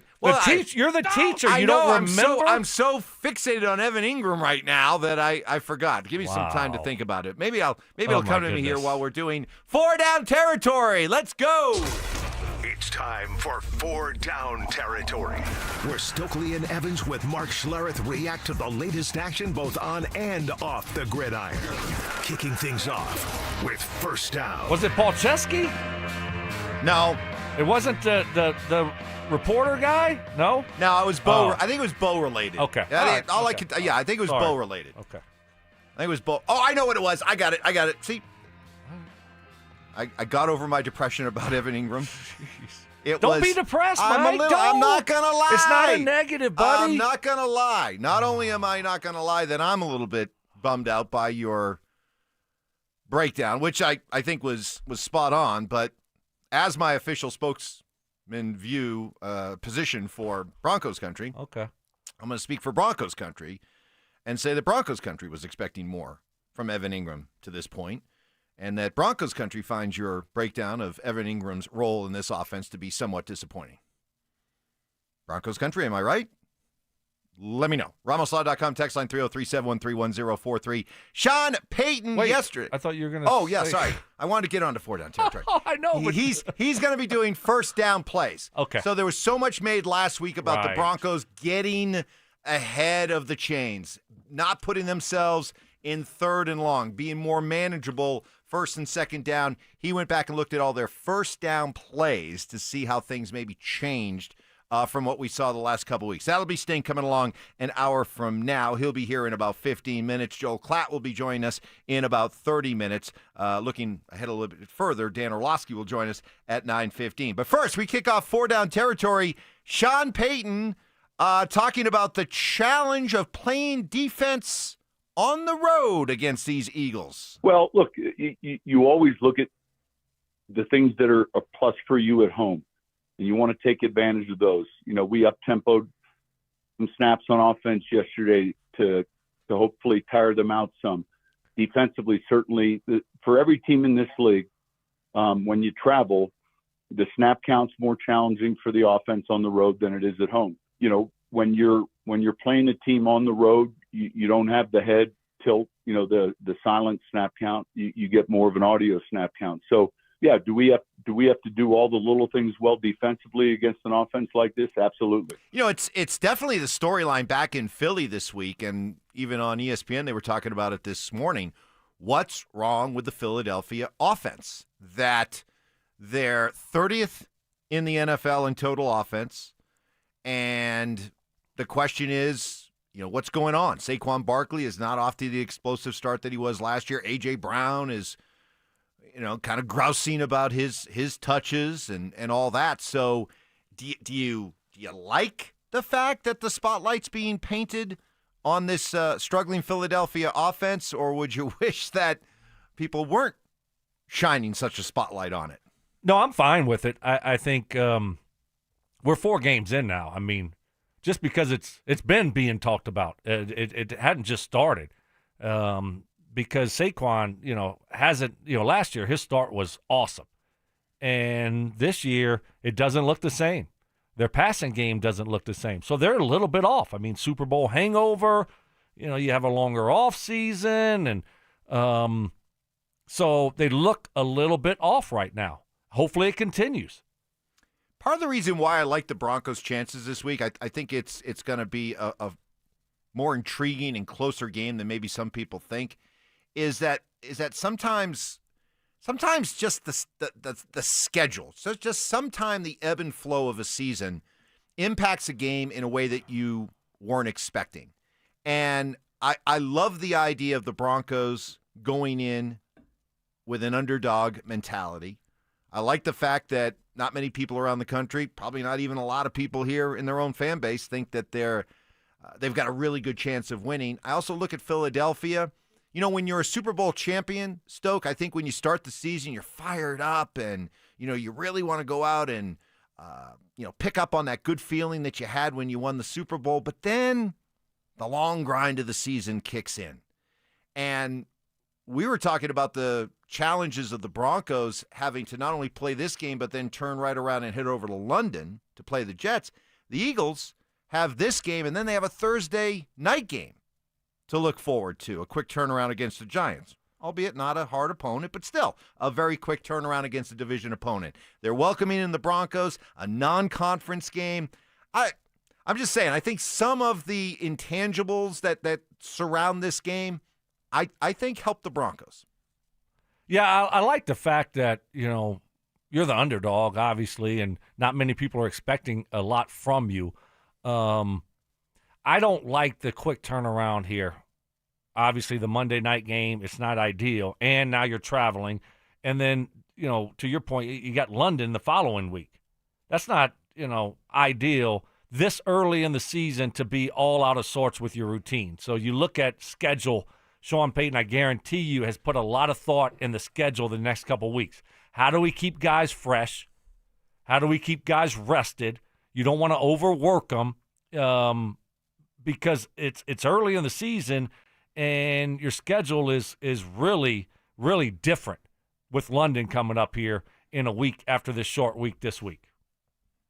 Second down. Well, we always talk about complementary football, both sides of the ball. Patrick Surtain certainly enjoyed watching the offense dominate the other night. It helped us a lot, man. Getting out 3 and outs, and, offense sustaining long drives. I think that's what complementary football is about. The offense doing their job and us in the defense holding our own too. So, that was a great team effort. Yeah, this was not a defense that was certainly overworked the other night. So if you believe in the idea that it wasn't a taxing game for this defense with a short week like you're talking about and going on the road in a challenging environment like Philly, no reason why this defense shouldn't be ready to go full bore right from the start. Yeah, Nick Bonito played like 31 plays or something like that. So that is a positive from the game. They didn't have to play a ton of plays. So it was a stress-free game for the defense. After that first drive, they didn't run a play past the 50-yard line. So dominant performance, obviously, and that's a positive, though, that you weren't out there playing 70, 80 plays and then the quicker turnaround. Yeah, look at this. Jonah Ellis, 19 snaps. DJ Jones, 20. John Franklin Myers, 24. Benito, 29. Cooper, 29. Zach Allen, 38. That's wow. That's how many plays did they have? That's just getting out and having get a good sweat, and that's about it. They only ran 43 plays. Wow. Total plays. 40. Well, yeah, I'm talking about snaps. The leaders in snaps. No, I know. I'm just 48. telling you. Huh? 48. Well, it tells me here their total plays was 43. Well, I'm looking at Mike Kliss's snap countdown, and it was Surtain, Moss, Hufunga, Singleton, Brandon Jones all played 48 snaps, 100% of the snaps. Maybe. Snaps. Yeah, well, I wonder remember if plays penalties. is penalty. Exactly. Is Penalties. he counting penalty plays? Yeah.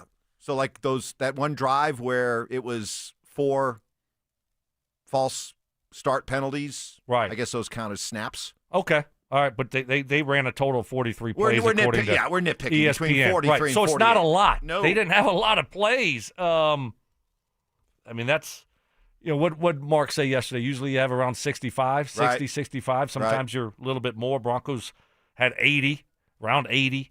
So obviously their offense was playing really well. But like I said, that's a huge positive moving forward these next couple of weeks that you didn't have to play a lot. Third down. By the way, you happy with the whistle this week? So happy. So happy. Oh, Ty, refreshing. Johnny, good job. Great job. Soft. Reducing Brandon Stokley's whistle stress. Vic Fangio talking about Bo Nix yesterday to the Philly media. He's a scrambler. He's a competitor. He'll throw the ball in tight places. He runs their offense really well. I think Sean's done a great job bringing him along. And they got their quarterback for the future. They looked long and hard for many years, and I've got one. Just can't help but chuckle at the irony of that comment. He was here for 3 of them, but be that as it may, you look at this Eagles defense. They lost some guys from last year's defense, and I watched them play that first opening night game, and they're breaking in some new guys on defense. So I don't know. I think this Broncos offense is going to have a chance to go out and do something against Philadelphia. So far this year, the Eagles are 4-0, but in the last 2 weeks they've given up 25 and 26 points. So I think you're going to be able to do some things against this team. You make a intelligent observation. Thank you, Vic. I hope you're right. Tough to run the ball against those big guys in the middle. You're going to have to try to wear them out. Jalen Carter, Jordan Davis. Can we bait somebody to get Jalen Carter to spit? Who can do that? Who would be that guy? Who would be the best guy to infuriate Jalen Carter? Playing silly games. To get him to spit and get thrown out right away. Have to be Ballsy. It'd have to be Ballsy, right? Yeah. I think so. I can see Ballsy getting under somebody's skin like that. Just a little bit of late shove. Right. After the whistle. I put all my arms and legs into and let him trust. That's all we got to do. That's all we got to do. Yeah. I think, they did lose some guys from a year ago, so they're not the same. But it's tough to run on them up the middle. Got to try to wear them out. Wear the big guys out. So far, the Eagles are giving up, on average, running the football. They're giving up 126 yards per game on the ground. 207 through the air, 126 on the ground. So some teams have been able to run against them. We'll see if the Broncos, with their newfound commitment to running the football, I pose that as a question. I don't think so. Oh, you're still skeptical about that? Yeah. You don't think that the commitment level? You don't think Sean Payton had his aha moment? No. Oh, okay. I don't. I mean, well, I think it was against a bad defense, obviously, and so you're able to kind of bully them and say, okay, we'll run the ball this game, but overall, I don't know. I don't think there's a new level of commitment to the run game. Interesting. Okay. Mark will join us coming up next. Joel Clatt. Find out. We are fixing, Gary. We've got Joel Clatt joining us in about 20 minutes, but Mark coming in hot next. The streak is over. J.K. Dobbins ran all over the Bengals and became the first 100-yard rusher for the Broncos in nearly 40 games. With Dobbins and Harvey both gaining steam, has Denver found a new recipe for success on offense? Denver Sports 104.3. The Fan. You're listening to Leaf Filter Radio, and the guru of gutter protection himself, Chris Coonahan, is here to take your most pressing leaf-related questions. Hey, everybody, Chris here. I understand we have Ron on the line. Ron, where are you calling from? Uh-oh. Ron, are you calling from a ladder? Well, I was. I wanted to ask Chris what I need to do to get my gutters ready to have leaf filter installed. Oh, Ron, you don't have to do anything. A Leaf Filter Trusted Pro will come out and clean out your gutters, realign and seal your gutters, and install Leaf Filter, America's #1 gutter protection system. So I didn't need to get on this ladder? Ron, Leaf Filter Trusted Pros are in your neighborhood and ready to help. Just visit leaffilter.com/deal to schedule your free gutter inspection and get up to 30% off. Thank goodness. What was that site? To get this special radio offer, go to leaffilter.com/deal for your free gutter inspection today and get up to 30% off. That's leaffilter.com/deal for up to 30% off. leaffilter.com/deal. See representative for warranty details.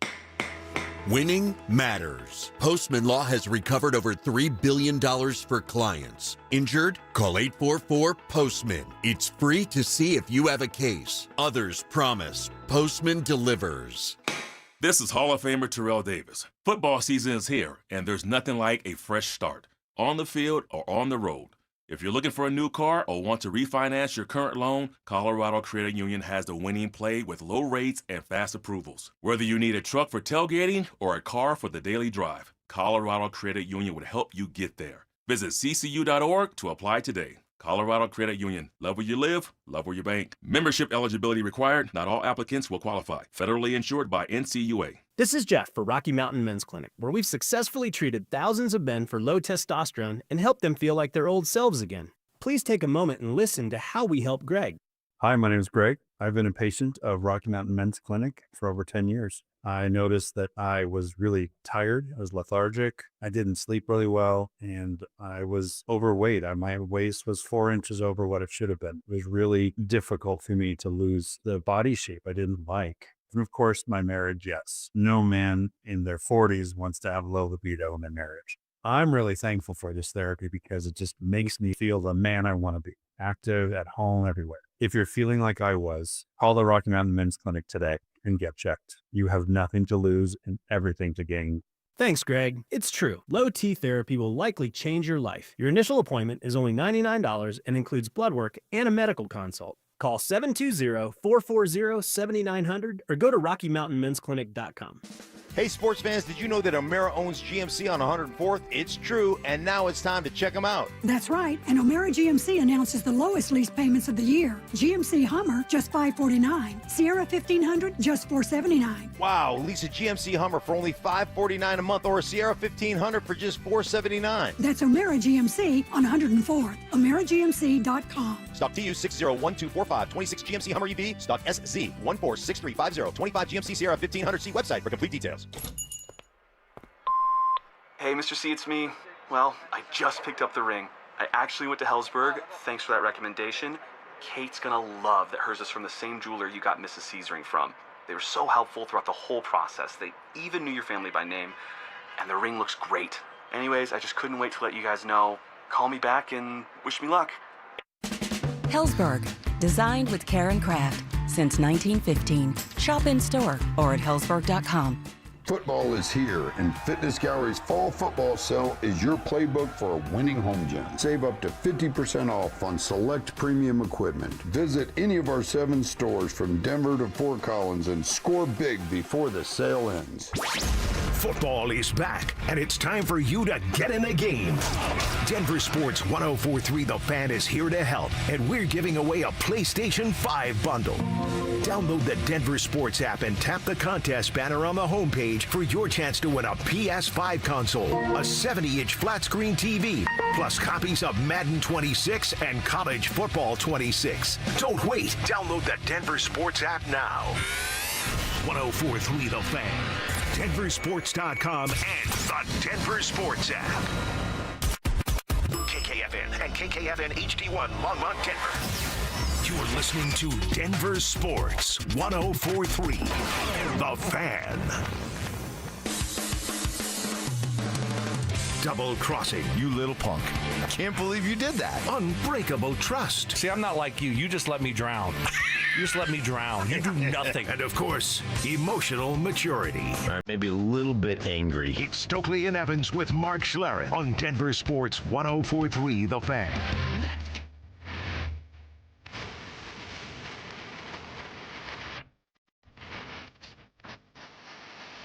All right, rolling through this Wednesday morning hump day edition of the program. Mark Schlereth's been here 90 seconds, and I'm already having to educate him on the ways of NFL football. The fact that we have been together for 10 years and you still don't understand. I mean, Stoke is nicer than me. So he tried to explain to you the Evan Ingram thing. And you still, like, I've talked to you about this forever, you still don't get it. I don't understand. So how you're you don't... telling me that the evolution of the tight end in football in the NFL, that NFL teams, when they draft tight ends, are still putting a premium on them being able to block.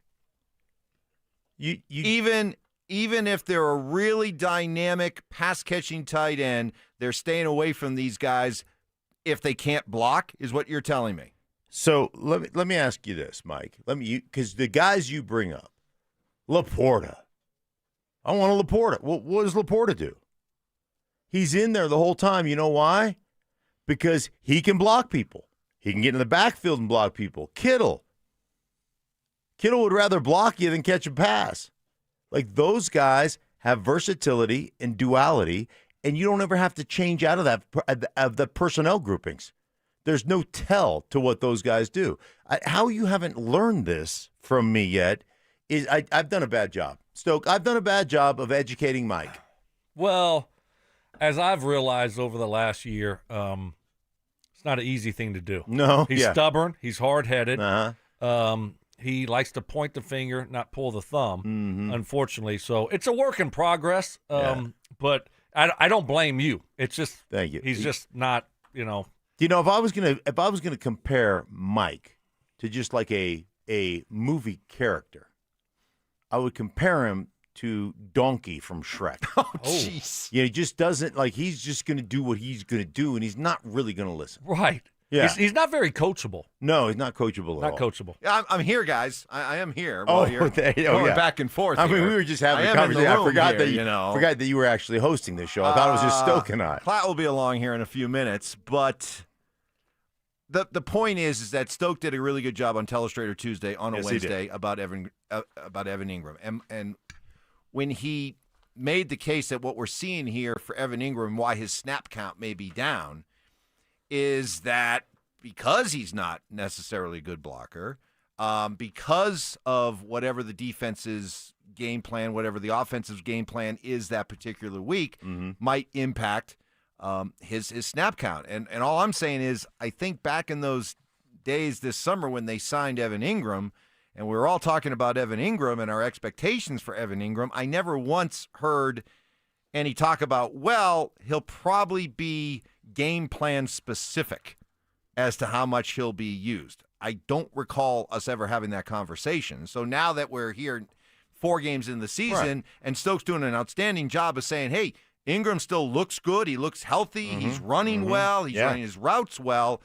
But this may be what we see moving forward. I'm just going to be honest. I thought that he was going to be one of those guys that was just going to be out there all the time because of the kind of player he is. Yeah, I hear you say, too, in this conversation that you're having with Stoke, because I was listening, and Stoke did a great job. But he had 114 catches in whatever year it was. 2023. Yeah, that was for Jacksonville, right? Yes, it was. 100. How did Jacksonville do? What was their playoff record? What did they do in the playoffs that year? Oh, they didn't make it? So Evan Ingram catching 114 balls that year was a detriment to Jacksonville, is what you're saying. Evan Ingram catching 114 balls did not elevate them to being a playoff team. This is about making the playoffs and trying to go deep and win playoff games. And so if the best strategy, hey, man, if the strategy is let's just get him a bunch of targets and a bunch of catches, right, and fall short of making the playoffs, that's dumb. Why would we want to do that? Why would we want to be Jacksonville? We're the Denver freaking Broncos. We deserve to be in the playoffs, and we deserve to go deep and win championships. That's what we do. Well, and I think the other thing is, too, you look at all the targets, the catches. I mean, were they throwing the ball a lot? Were they behind? Were teams playing prevent defense like late in games and giving them a lot of opportunities because, you know what, we're beating them by 20 points, so we're going to give you whatever you really want here. I don't know their situation. But like I said, overall, Cliff Notes, don't be down on Ingram because he hasn't produced like a lot of people hoped he would this early. He still looks good, runs good. And I think we will see an impact from him. They're moving him all over the field. They are. He just hasn't been highlighted with a lot of targets yet. I'm kind of disappointed in both of you. Oh, no, really? Both? Yeah, both of you. Because where was this in July, August, first part of camp? I don't recall either one of you saying, hey, listen, all this excitement about Evan Ingram and Sean talking about the Joker and all that. We need to tell you. This is a guy who, might be considered a bit of a liability because of his inability to block. Don't be surprised if his contribution isn't as much as people think it will be. Why weren't you saying that back then? I did say that. You can go, I 100% told you that he is not a blocking tight end. I 100% told you that guy that's not part of his game. You're right, but you didn't follow up by saying, hey, don't be surprised if the Broncos run 81 plays one game and he's in there for less than half of them. You never said that. Well, that's kind of a key thing to leave out, no? No. No? No, I told you he is not one of those blocking tight ends. He is not a guy that's going to get in the mix. You're not going to put him down in tight formations. You want to split him out. Henceforth, he's the Joker. He's going to be in the middle of the field. He's going to be running that's what he does. All right. Okay. Fine. I think people were expecting Stoke more. And Stink 1, Evans 0. Move on. All right. Let us say good morning and let us bring in our pal Joel Clatt for his weekly visit. Presented by Groove Toyota. All right, Joel Clatt, good morning. How are you? That was a question. Yeah, instead of a statement. I'm Ron Burgundy. Yeah, that was, right?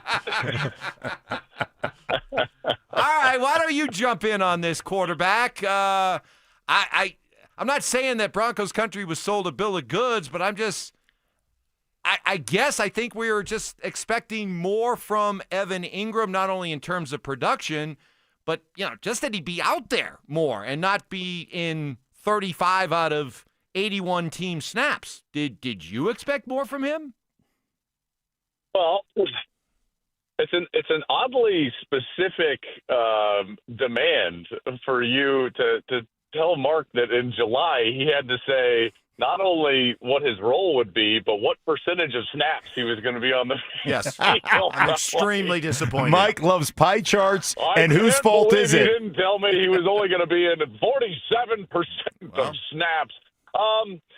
Here's the deal. I think game plans are always going to look different every single week. And a tight end that is not a great blocker is a guy that one week could be used 65% of the time, and another week is going to be used 40% of the time. And generally speaking, now, I can't speak to this specific, game plan, but I can speak to game situation. And when Denver is immediately up, and it doesn't look like Cincinnati can play offense out of a wet paper bag, what does that mean? Well, that means that you are not going to be as aggressive on offense. You just aren't. That doesn't mean that you're not going to play with urgency and detail and all of those things, but you're not going to have to really stress yourself on offense. So you're going to try to throw it when you want to. You're going to try to run the football a lot more. Basically, what I'm saying is that you're going to be in a more run-centric offensive philosophy for that game. Well, what happens to a tight end that is not a great run blocker when you get into a game situation where you need to run block? Well, he's probably going to get used less than 50% of the time. If Denver's down by a touchdown, he's probably used 60% of the time. So I don't know if it's necessarily been sold a bill of goods on this specific player. That's number one. Number two is that I would say I think we expect too much and too much dominance out of rookies. I think that this happens all the time with quarterbacks. Troy was talking about it during the game, with Bo and this idea that he was all of a sudden going to be, a top 5 quarterback in the league. And we don't allow players to mature or allow for the maturation process to take place in the NFL. We are such an on-demand society. We want it right now. The draft is such a big deal. College football is growing exponentially in popularity. So we think that these guys are ready-made, and they're going to come in, and they're going to be this, that, and the other right away. And generally speaking, that doesn't happen. And the best that you're going to play, guys, you please correct me if you think I'm wrong here, but I think that the best a player is going to play is between years 3 and 6 or 3 and 7. They're never going to be at their best or be at their highest usage in the first year or two, and certainly not in the first half of their rookie year. So those are two things, Mike, that I would say to combat what you were just talking about. Joel, we talked about Bo Nix. We talked about some of the inaccuracies, some of the hurried kind of nature of him in the pocket. What did you see from the quarterback week 4 Monday night? I thought he played pretty well. I know that the turnover is not great, and you'd love that. That's been a couple of times now where he's turned the ball over once you're in the scoring area. And I can just tell you this right now, as a quarterback, those are ones that have to burn in your soul. You cannot turn the football over when you feel like you have points in your pocket, whether it's 3 or you're going in for a touchdown, whatever it is. You cannot turn that football over. And so that's going to have to improve. There's no doubt. But every week I feel like his command grows. I feel like his play gets better, his accuracy. And again, he's going to be a really good player in this league, but it's going to take him continued starts and reps in order to get there. And I know that he was a highly experienced quarterback coming out of college, and I get that. But he was asked to go play a very safe game. And with the respect to the one turnover, that's the only time that I felt like he put the ball in harm's way, and he's trying to make a play. But he comes back from that and makes an incredible throw right before the halftime. That to me is a throw that you look at and you watch on tape and you put it on repeat, and you're like, yeah, this guy is going to be a great player in this league. So I think he's playing well. I really do. Joel, Bo to your point, he had a great game. They ran the ball finally had a 100-yard rusher. They were really good on third down, had 512 yards. How do you think this offense is finally but getting comfortable? Kevin Ingram or is it, only played 46%. Yeah, that's true. What are we doing? Sorry. Oh, Mike. man. I respect that. Joel, you know me. Do you think game recognizes game, my man? No problem. Do you think they kind of settled in here after a few weeks of the season, or was it just because it was Cincy's defense? Yeah, I mean, Cincinnati played terrible. I don't think Cincinnati is a great team. However, they do have pieces on defense that are threats. Hendrickson is one of those. You have to account for some of that. And so for the offense to play that balanced and to control the game that way, control the line of scrimmage, control the sequencing and the pace of the game and the tempo of the game, I think that's a huge positive. Because, again, Cincinnati's offense wasn't going to do anything. So you've got to change gears in terms of your offensive philosophy, and this is supposed to be complementary football all the time. I always think about talking with Jim Harbaugh when he was at Michigan, and he used to talk all the time about, he was like, I don't care what it looks like. Our goal is to win the game.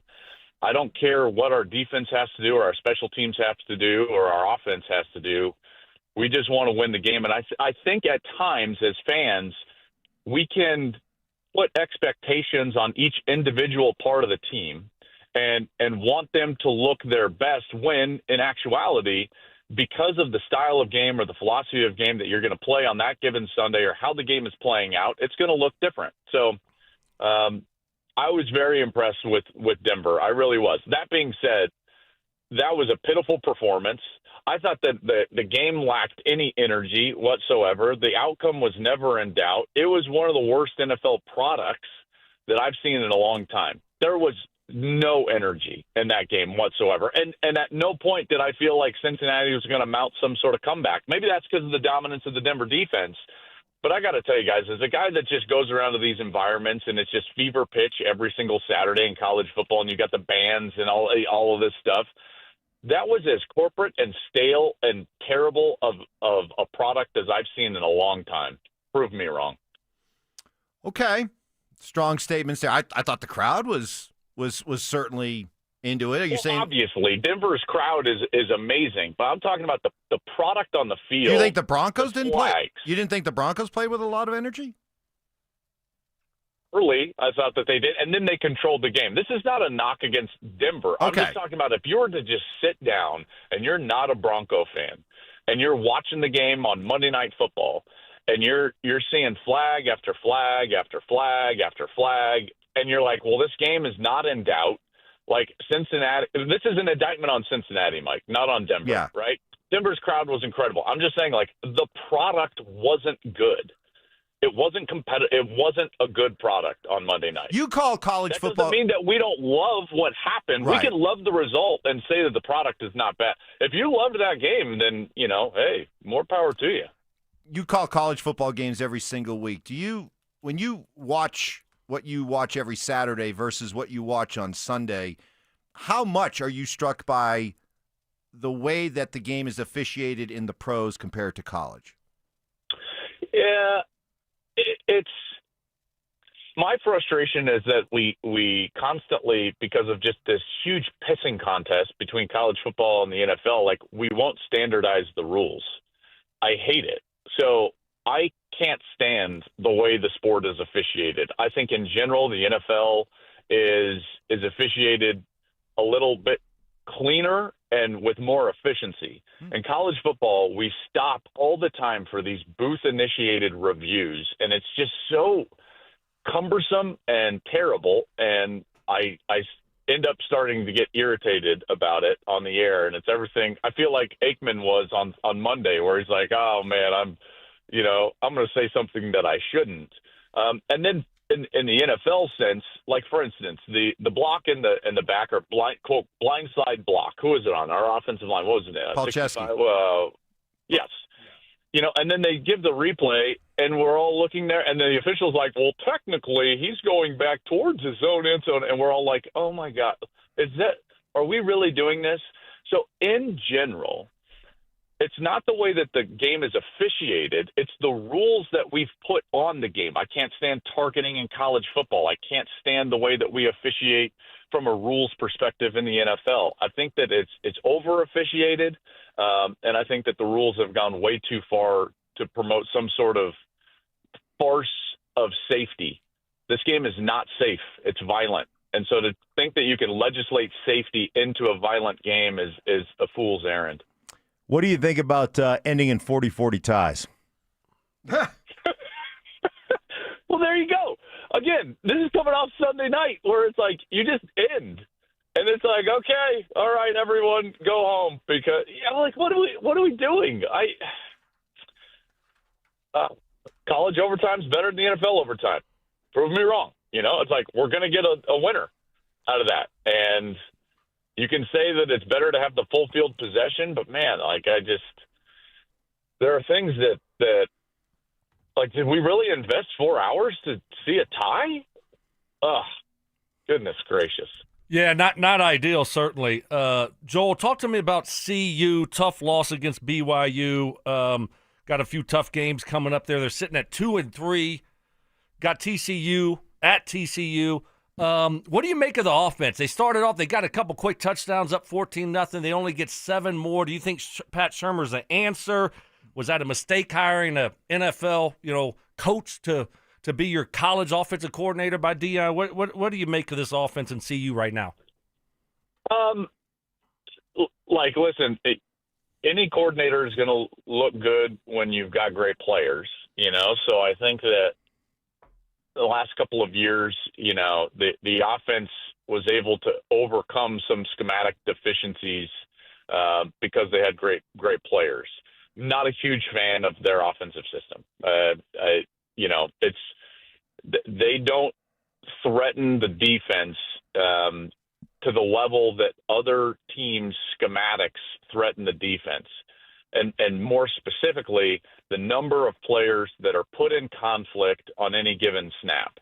I don't think that they move quite enough. I don't think that they utilize different personnel groups as often as they should. Now, they did run the football better, and I think that they achieved some level of balance.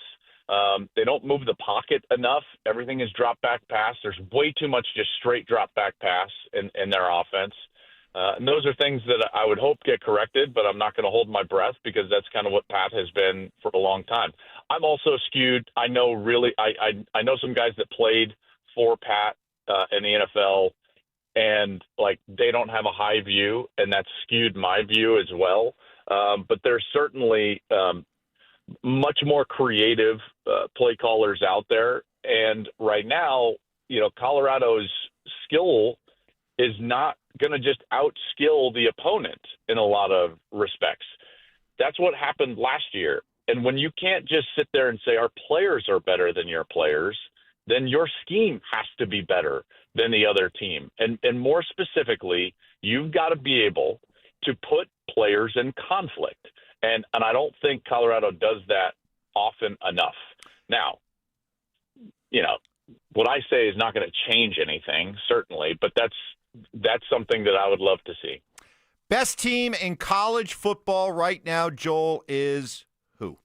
It's Ohio State. And what's so, I think, impressive with what Ohio State has done, Mike, is that, well, let me put it this way. When you're watching Usain Bolt run the 100 or 200 back in the, I know he's retired now, but back in the day, and generally speaking, the guys that are winning that race, isn't it always why is the guy that's winning the race look like he's running the easiest? Right. And the guys that are just behind him look like they're trying to run, as hard as they can. And right now, Ohio State is winning the race, and they don't even look like they're running hard. And that's what makes them the number one team in the country. They haven't had to go to fourth gear yet. They've been able to sit in third gear because their defense is totally dominant. They've got the best length and speed at the second level that I've seen in a long time with these two linebackers who are phenomenal players, Sonny Styles and Arvell Reese. They've got Caleb Downs, who I think is the best defender in college football at safety.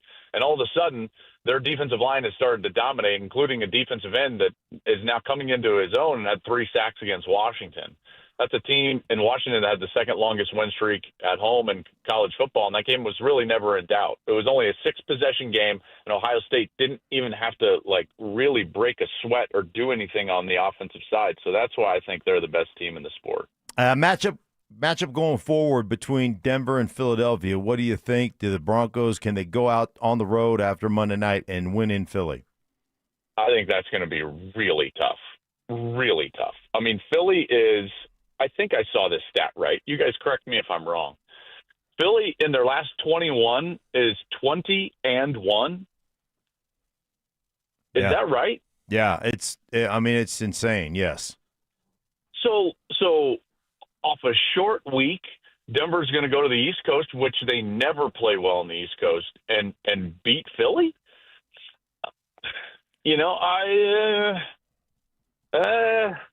don't know. Yeah.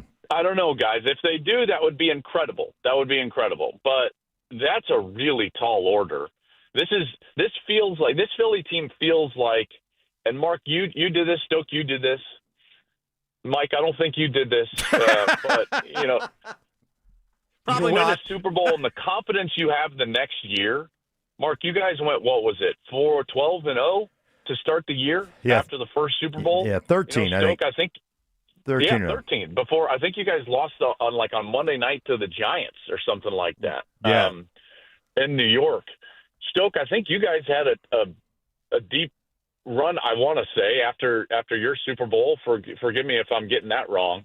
But this team seems to have built off of that confidence. And, listen, if Denver's able to win, I think it's an upset. I think that they'll be close. In order to win, Bo's going to have to play the best game that he's played in his career. If he does that, then Denver can win the game. If he doesn't, I have my doubts. All right. Who you got this week? Michigan and Wisconsin. So headed back up to the big house, which I'm excited about. Yeah. Can't wait to see that young quarterback. That'll be fun. Wisconsin stinks, though. Yeah. We'll leave it at that. Is Wisconsin the Carolina Panthers of college football? There's probably something worse. They might be the Carolina Panthers of the Big Ten this year. Although no, like UCLA is. Ooh, so yeah. I don't know. Yeah. All right. They're you never know, guys. Yeah, you never know. That's why you Here we play go. the game. That's right. why you play the game and tune in to Big Noon Kickoff with Joel Clatt. It's at noon, Mike. It's not a night game. No, it it's is not a at night noon. game. No night games. Henceforth the name. Henceforth the I name. didn't expect Illinois to beat USC after the film that I watched, but that's what's so fascinating to me about college football is like you get some wildly sporadic outcomes. So we'll see. All right. Joel, you're the best. Thanks, pal. I appreciate you guys. Have a good day. All right, there he goes, Joe Clatt. Presented by Groove Toyota. Coming From up. tailgates to touchdowns, Groove Toyota has you covered.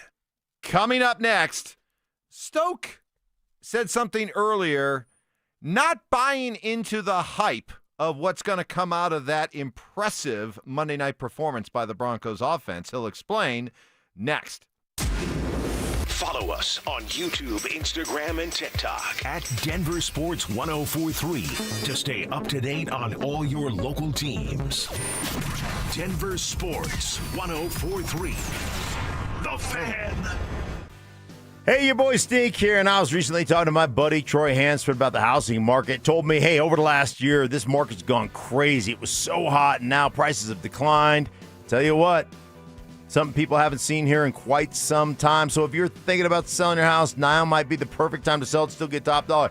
Believe it or not, Troy's still offering his $5,000 guarantee. What is it, you ask? Well, I'm glad you asked. If you can't sell your house at your price on your timeline, then he's going to cut you a check for $5,000. Come on, who else makes that offer? The answer is nobody. He makes that offer because he continues to spend money marketing his listings, has about 100 families approved and ready to buy. If you have a house, Troy probably has the perfect buyer for you right now, waiting for you to pick up the phone and to call him at 720-900-4433. And if for any reason you need to sell right away, Troy can buy your house all cash, and he can close in as little as 7 days. Call Troy, get your home sold for the most money. 720-900-4433. That's 720-900-4433. Troy Hansford, MariaMax Professionals, Colorado licensed broker. Some restrictions do apply. Want to sell your house? Then pick up the phone.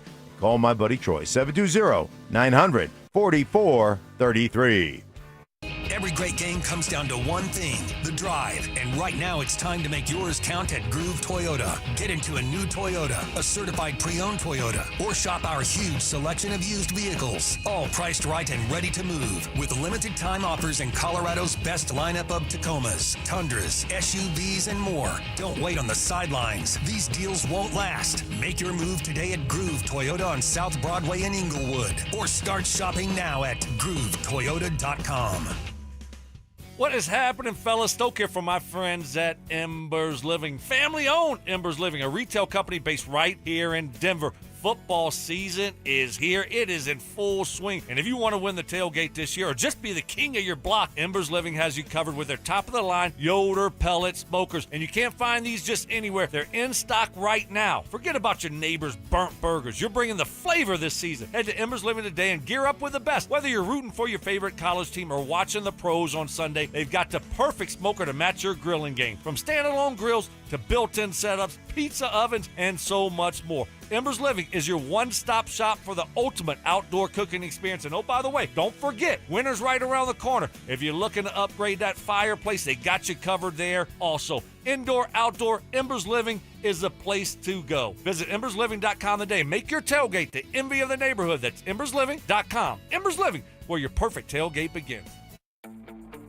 You could save thousands of dollars on the products your business uses the most with the Home Depot's new Pro Extra Preferred Pricing. Registering is free and easy. Just have your tax ID or business or contractor's license ready. But don't wait. The current preferred pricing benefit will end on November 15th. Visit your local Pro Desk to register now and unlock the deepest savings on the products you choose. Hi there, I'm Kim Rudell, owner of Wills and Wellness Estate Planning. There's no reason to be spooked by doing your estate plan. We make the process easy and even fun. There are no tricks here. Our compassionate approach helps take the mystery out of the whole estate planning process, so you can have the priceless peace of mind that your wishes and your legacy will be memorialized for your loved ones. Find us at willsandwellness.com or give us a call at 720-266-8190. Guys, this sports season, it's game on. It's Synergenics and Low T Center, the MVPs of testosterone replacement therapy. Ready to tackle low energy and achieve your health goals like a pro? We've got a winning game plan with personalized TRT. Book a free consultation and automatically enter for a chance to win autographed sports memorabilia or tickets to major sporting events. Female patients also eligible. For more information, visit TRTMVP.com. That's TRTMVP.com. This segment on 104.3 The Fan is brought to you by ROX, Rocks Heating and Air. Smear campaigning. And the Zach By Sensitivity Smear Campaign rolls on. Bonding moments. Man, today was a great day for the Wolfpack. And just a hint of bodily functions. Deviled eggs. Not only do I love the taste, but I know I'm going to hotbox the missus. It's Stokley and Evans with Mark Schlereth on Denver Sports 104.3 The Fan. Well, there is a hope that after what the Broncos did offensively the other night, running the football, that this was Sean Payton's aha moment, that he realizes the importance of running the football, and this will be the identity of the Broncos offense moving forward. Stoke, earlier today, you expressed heavy skepticism at that idea. Yeah. Why? Well, I got to see it more than just against Cincinnati. They got a terrible defense. They stink. You can do whatever you want. I mean, we had over 500 total yards. You could throw it. You could run it. So it's easy to, kind of bully a bad defense. And, okay, now we're going to run the ball and commit to the run. Well, I want to see when you play Philly if you can run it and also commit to running the ball. So, and it's not just on Sean. You got to have some success doing it. It's hard to keep calling run plays if you're not having any success. So I think it's a little bit of both. But I do have doubts that they're going to be able to have success, and Sean's going to stick with it moving forward. I do. To Stokes' point, man, especially in today's game, coaches have a really tough time staying with it and understanding the value of a 2 or 3 yard gain. They get antsy. They don't like hanging around there, being in 2nd and 8. But again, just the overall what it does for you as an offense. Even if you're only getting 2-3 yards a carry, it still opens up your play action stuff. It still threatens the defense. And it wears out pass rushers. And I'll go back down to, you and I have talked about this before, Mike, but go back down to Bill Walsh. The key to winning NFL football games, there's several keys, but one of the keys is wearing out a defense so they can't rush the passer in the fourth quarter. And that's what being able to adhere to and philosophically believing in and staying in touch with your run game. That's your philosophy. Question is, do you think it's Sean's philosophy? Well, that's mine, and that's Bill Walsh's. And I think that Sean sometimes, I think Sean believes in running the ball. I mean, he believes in growing up with Bill Parcells. He believes in Bill Parcells, but believing in it and adhering to it now sometimes you can't. When you get right off the bat, you're down 14, and then it's just like, all right, now we just got to go. But I know that he believes in that. Sometimes sticking with that is not the strong suit. I mean, running the football is not fun. What's fun about running the football and getting 3 or 4 yards? You know what's fun? Rolling in your 3 wide package, and you got to radio. Hey, he's bad radio. He's bad radio. That's why I like having an offensive lineman and a wide receiver. You schemed up this play that you watch film on Monday and Tuesday with the coaches, and you saw the one defense, and you knew this great play was going to work, and then all of a sudden you got Franklin running down the middle of the football field, or Marvin Mims, and there go Bo. He fakes a ball to Dobbins, and he sprints out to the right and throws it back to the left. That's fun. Yeah. I'm what you heard, though? You know what you heard right it's there? It's not a shot at you, Mark. No, I know. Why are you getting so sensitive? Please take shots at Mark. It's not even, the though. Ball you fake the ball to Dobbins because you've run the ball, and then you scheme it up. Franklin wide open down the middle of the football field. You missed it. And he drops it. Wah, wah, wah. No, I'm just saying, as a coach, as a coordinator, sometimes running the football is just boring. You don't sit up there and you think about, oh yeah, this great run to the right that we saw is going to be a great play. No, but you scheme up passing plays and you highlight your young athletic quarterback that you love. That's fun, for a coordinator. So I understand why sometimes it's hard to commit to the run and stick with the run when you like all your pieces and you have fun, thinking about what you can do with them, and then you want to call those plays on game day. You don't want to not call them. Yeah, I totally agree with that. Like you really ultimately you run the ball and you run it effectively so that you can create those explosives in the passing game. And I'm 100% with Stoke. They are fun. For me, they're fun. Like, I love running the ball. I love doing that as a player. But when all of a sudden you get a wide open, schemed up guy down the middle of the football field, like Super Bowl 33, when, we run the ball, and all of a sudden we run play pass, and there goes Rod Smith over the course of, whatever it was, an 80-yard touchdown, and you're sitting there watching it, just standing around being fat, going, yeah! That's awesome. That's fun. But we saw after they schemed up that play for R.J. Harvey where he scored the touchdown, you saw Davis Webb and Sean, they were like, yeah, that's it. They were slapping high fives because, they designed something and it came to fruition and they loved it. And to your point, Stoke, are they necessarily going to feel that way about a running play? No. Right. They're not. Right. So it just shows you the difference between, and sometimes why, as a coordinator, it is hard to commit to the run and stick with the run. So I heard Dover and Cecil talking about this yesterday. What is the Broncos' identity, right? That was the talk all last week. They got to form an identity. Josh said he believes the Broncos' identity is they're a defensive team that needs to run the football to then set up their young quarterback. I would disagree with that. I think they're a defensive first team that uses the running game as a means to an end to simply, as quickly as possible, get to being able to throw the football with their young quarterback. I don't think Sean Payton had an aha moment on Monday night. So you agree with me? I do agree with you. I think this notion that Sean has suddenly, seen the light and, it's going to be 3 yards in a cloud of dust, I think is a bunch of hooey. I think it still remains, I'll run the football, but just as a means to an end to be able to start chucking it. He's going to run the football. You want to have success running the ball. But to your point, to set up your young quarterback, you think you're just going to set him up in a drop-back game then? If the whole principle is let me get my young quarterback showcased, then what are you going to use? The run game, the play-action stuff off of that, the boot-keep game, using his athleticism.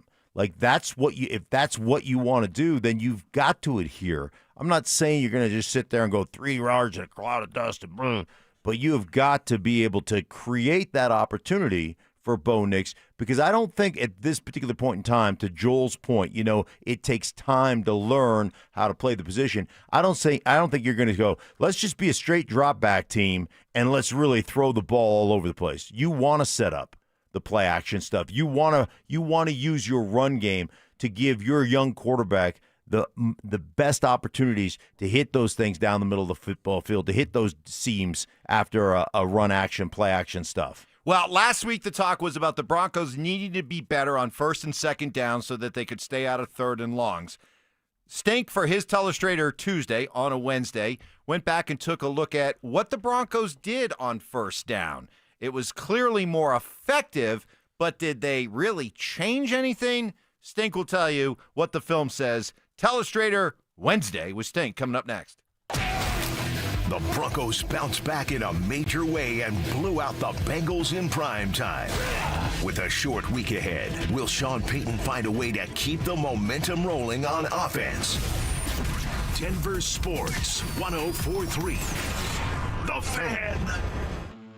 Hey, I get it. You're still enjoying the warm glow of summer. A long, beautiful Colorado fall is here. You don't want to be thinking of winter, but it is coming, and now is a good time to get your home's plumbing to-dos done with Copperhead Plumbing. Make sure your water heater is good to go. Have Copperhead Plumbing service it, and if you need repairs or it's time for a new water heater, Copperhead Plumbing will help you get into the right one for your home size, water usage, and cost. I was away last weekend, but had complete peace of mind. I wouldn't come home to unexpected water damage. Had that happen before, but no more. Thanks to the Moen Flow Smart Water Shutoff System, monitors your entire home's water usage in real time right from your phone. If your home or business is old, might want to have Copperhead Plumbing look into repiping. Pipes get old. Stay ahead of that. Whatever your plumbing needs are, Copperhead Plumbing can help. Local, licensed, and focused on quality work done right the first time. Servicing Colorado since 2007. Call 303-552-3491 and at CopperheadPlumbingInc.com. They plumb different. They plumb custom.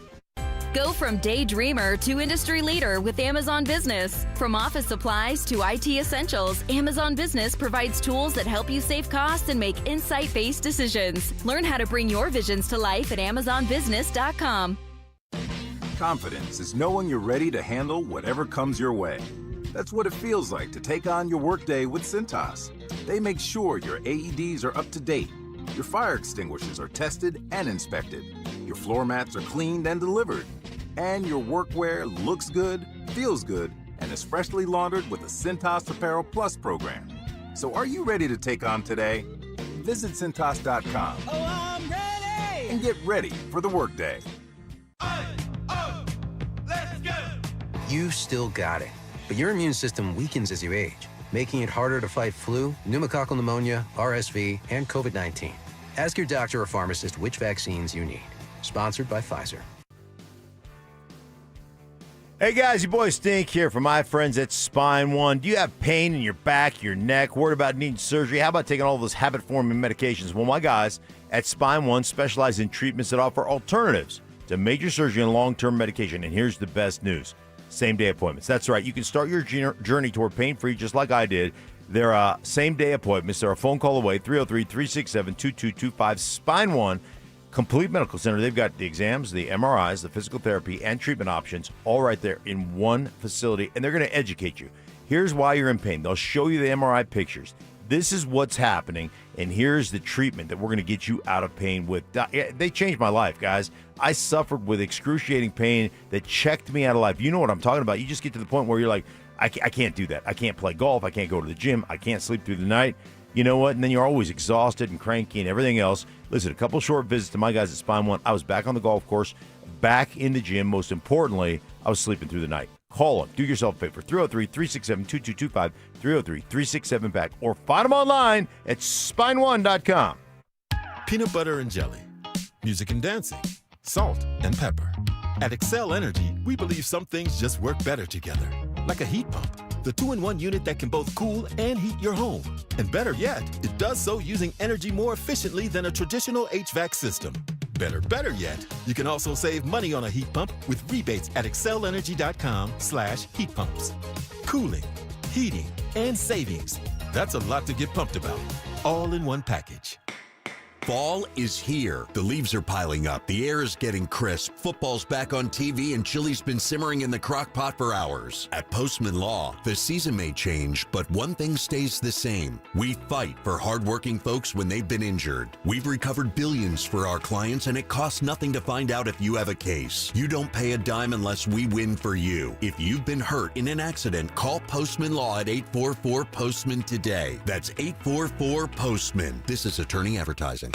More than a few of our patients have talked to me about their first time, but it's not the first time you're probably thinking about. It's the first time that erectile dysfunction ruined the moment. This is Jeff for the Rocky Mountain Men's Clinic, and if you're over 50, it's likely you've had that first time yourself. But the good news is that if you're like most men, that first time can be the last time that ED impacts your sex life. At the Rocky Mountain Men's Clinic, we're experts in treating ED. We've treated tens of thousands of men using protocols with success rates well over 90%. And those treatments have, in most cases, made sex great again for both them and their partners. You could even find that you're performing like you haven't in years. So if ED has been affecting your intimacy, it's time to make the last time that happens, the last time that happens. For just $99, you'll receive blood work, a medical consult, and if medically advised, a test dose. And if that test dose doesn't work in the office, your visit is free. Call 720-440-7900 or go to RockyMountainMen'sClinic.com. We have 5 offices across the Front Range to serve you. This segment on 104.3 The Fan is brought to you by TradeGen Wealth, your trusted local fiduciary advisors. Stay up to date on the Broncos with our 9 News Broncos insider, Mike Kliss. Presented by Fitness Gallery. Hear the latest from every practice and every game every single week during football season. Denver Sports 104.3. The Fan. It's Teleustrator Tuesday, presented by Colorado Credit Union. John Elway, that was a bootleg pass. We talked about the cross, and remember I said how they run those crosses on you? They run those crosses, then you jump up on those crosses, and they get that post in behind you. Where Stoke and Stink use exclusive game film each week to take you inside the Broncos game plan. If you look at this play, what we're trying to get is a seal here, and a seal here, and try to run this play in the alley. Here's Stokley and Evans with Mark Schlereth. Last week, if you recall, leading up to the Bengals game, there was a lot of talk about how the Broncos needed to be better on first and second down, stay out of third and longs, don't fall behind the chains, and they did a much better job of that, or did they, on Monday night? That was your assignment, Stink, to go take a look at their first down plays, first down philosophy. What'd you see? Well, the first thing I saw was a team that wanted to condense formations, get into tight formations, and I'm assuming some of that is to get double teams on Hendrickson and to be able to control him a little bit in the passing game, and then get downhill in big people. So you saw a lot of 21, one back, and Prentice at the fullback position with Troutman in there. Then you would see Prentice, who has a lot of versatility because he'll line up at tight end, he'll line up at fullback as well. But a lot of heavy formations, 2 tight ends, 22 personnel, 2 backs with Prentice, and then 2 tight ends in the formation. Condensed formations, and then positive first down plays, both in the passing game, the quick game out of those things, and in the running game. And so you look at what they did on first down, and you can see a lot about why they had success on third down. First down, 24 of 34 plays. I took out the penalties because, you're starting over on first down again. But 24 of 34 plays were positive yardage plays. And I'm talking about, there was a bunch of plus threes, but there were a bunch of plus 8, plus 7, plus 6, plus 15, plus 26, plus they started off drives in a situation where they were in second down and short or second down in manageable. So I looked at them from a personnel grouping standpoint. Sean wanted to be heavy. He wanted to be big. He wanted to make sure he protected his quarterback, but he wanted to be downhill and set a tone physically on first down. So first downs to me, base formations. I look at base as 1st and 10 and then second down and 5-, because you'll do a lot of the same things in second down and 5-. It's about converting, and you got 2 downs to do it. And so that's really what they were in. And the incompletions, some of the incompletions that happened, there was a couple of them where it really was the defense you were getting. I heard Stoke talk about this. You're getting a too high safety. They played a bunch of cover 2 where the corners, though, weren't rolled up real tight. They were slacking off to take away some of the deep stuff. And you saw Bo wanting to get to the deep stuff and being late to the flat. And there was a couple where he hit Evan Ingram, and Evan Ingram went out of bounds on the flat. There was a couple of those throws where you would like him just to go, hey, man, they're really playing almost kind of 2 chains where they're really getting some depth. Just hit the flat early, and we're going to get 7-8 yards out of that. So, but that was the philosophy. That was the approach in this game, and it was a great approach because, like I said, 24 of 34 plays were positive yardage plays. In all their touchdown drives, they were really good on first down in every one of those drives. Did you just say 2 chain? 2 chains. 2 chains. Yeah. Okay. You Is that like what that? you were listening to on the way in here? 2 chains? What's 2 chains? Is that a group? Yeah. 2 chains? It's a Really? group. Ty, go to work on that. It's if a you can. group. Yeah. You'll hear it. You'll hear it coming into next break. Really? Yeah. It's a great group, classic, legendary group, like Temptations, 2 Chains. Right. Yeah. Are you sure? Are you trying Yes. to? Are you guys trying to get me on something? Hey, you're fixing to find out. I think it's just a solo guy. His name is. Oh, his name is he like wear 2 chains? I mean, go henceforth the name, right? Right. I mean, he doesn't wear 4. He's Right. got to only Then wear he- 2, not if he- 1, Not but one, 2. but 2. So here, you know what? If he only had 2 or 4 or 5 more chains, Wow. he would be able to change his name. wow, to 4 or 5 chains. Yeah, 5 chains. He'd be able to say 5 chains. Well done. Thank you. So, nice job of laying that out there, Mark. I was just looking at the first, because I wanted to see how many runs and how many passes they had on first down. Okay. And so I went back 1, 2, 3, 4. Their first 4 drives, they only had 5 in the first half. I didn't want to do the 2-minute one. So the first 4 drives, and it was 7-7. 7 runs, 7 passes. Yeah. Yes. Yeah, Just making sure. So they were very, it wasn't like, okay, they ran the ball more this week. That's why they had more success on first down. They just, Right. they really focused on running the ball and didn't pass it as much. They did both. And it seemed like they did both, really well to give themselves manageable down and distances on second and third down. Yeah, they really did. I mean, it was very efficient on first down.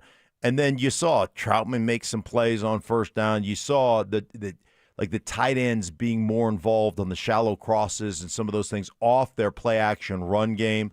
And then they sat down and I don't know, it was a mixture because Sean always uses a mixture. There was power and there was counter and there was, belly weak and there was, handoff strong. How was the mesh point? I didn't Mesh really points. notice. Mesh points were pretty good. I didn't like the combination blocks on the front side between Miners and what's his head over there? McGlinchey? Yeah, McGlinchey. McGlinchey was climbing up his backside. It was right. I was like, dude, Get off his. Were the running backs hitting the right hip? Yes, they hit the correct hip. You joke, you guys. Yes, try I to do make joke. I heard, and by the way, I heard Stoke. By the way, yes, you I received it in the way it was intended. I wanted to text in, but I wasn't going to text and drive because Stoke said in his Teleustrator Tuesday on a Wednesday, Stoke was like they were playing a lot of that shell defense, and I was like, oh, he fell for it. He jumped on it. Well, no, he looked at me when he said it, and he was he said it in a because he knew I was driving in. Exactly, kind of a mocking. You guys are are mocking tone. I'm glad that you two. I'm glad that you two can be together early in the morning before I get here. Entertain yourself. It's all about entertaining yourself. We talked about that. Yeah, 100%. We come up with a good game plan for what we want to do when you get here. You know what you did? You executed on first down. That's right. That's right. Exactly. Yeah. I do want you to watch though.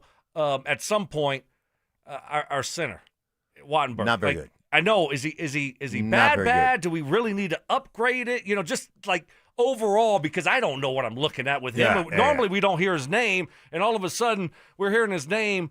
It felt like, or his number 6 times. I mean, he had a bad snap. He had a couple holdings. Like, what the heck is going on? Yeah. So he had a little. He just feels like he's fine. He's fine. He plays hard and all that stuff. It does feel like he just gets himself in a little bit of trouble, and then he doesn't have, it just feels like he doesn't have elite level athleticism or elite level strength. So when somebody gets on his edge, man, he's forced to grab. He can't get himself out of trouble. So when you're that, you've got to be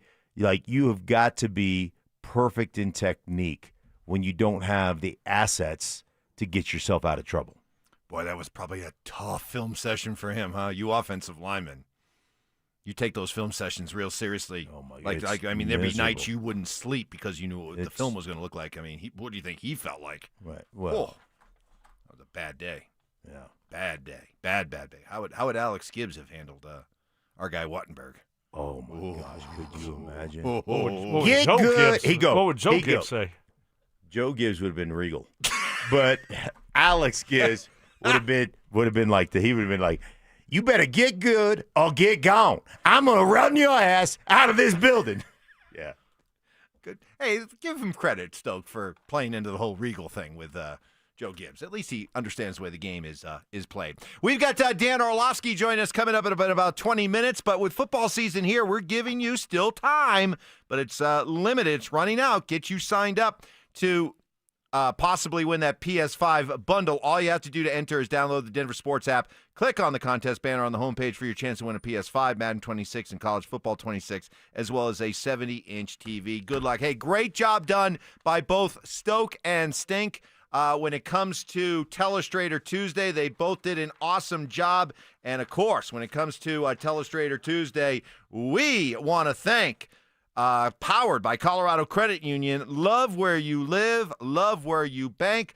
Dan Orlovsky coming up in 20 minutes. More Bronco Bengals leftovers coming up next. Stream Stokley and Evans with Mark Schlereth, Dover and Cecil, The Drive, and all your favorite shows on the Denver Sports 104.3 The Fan app. Denver Sports 104.3 The Fan, DenverSports.com, and the Denver Sports app. Hey guys, your boy Stink here from my friends at Synergenics and Low T Center, the original MVPs of testosterone replacement therapy. They've been changing the lives of men across this country for well over a decade. Since starting out, a lot of other players have entered the field, but Synergenics and Low T Center are the pros, providing you with the most medically driven, results-focused, and winning approach to restoring the quality of patients' lives through hormone care. Hey guys, listen, you walk in, you take a simple test, you'll have with their on-site lab results right there on the spot, and then you can start changing your life. So if you've been feeling tired, grumpy, lacking motivation and drive, losing muscle mass, gaining weight, all could be signs of low testosterone. Guys, don't wait. Get started today. Once you do, you're going to be wishing you did it a lot sooner, guys, because you are going to feel like you felt 20 years ago. I'm telling you what, it works. So book an appointment online at trtmvp.com. That's trtmvp.com. Like I said, you're going to be wishing you did it sooner. Check them out one more time, trtmvp.com. At 303 Law 4040, we know getting into an accident stinks, and so does getting worked over by the insurance company or even your slick-talking made-for-TV lawyer. So if we can help, just give us a call. 303 Law 4040. Save that number in your phone. You never know when you're going to need it. That's 303 Law 4040. Comcast Business can help turn your small business into a connected, secure, modern business. It's how restaurants become reliably up and running neighborhood favorites. How healthcare offices become the data-protecting caregivers that we all depend on. And how wealth management firms become cyber-securing guardians of your information. With reliable connectivity, enhanced cybersecurity, and Wi-Fi backup, your business can stay connected and get threat-ready with Comcast Business. Powering possibilities. Now through November 16th, new Comcast Business customers can get started with 150 megabit internet plus security for $59.99 a month for 12 months with a 2-year agreement.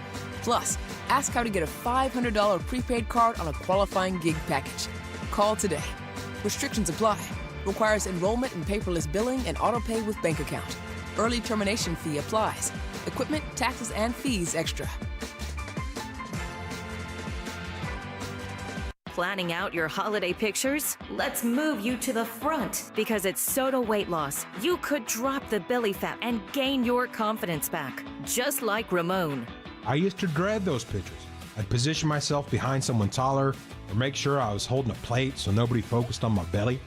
But that was before Soda. Soda gave me more than a smaller waistline. It gave me back the confidence to wear what I want. And they make it simple.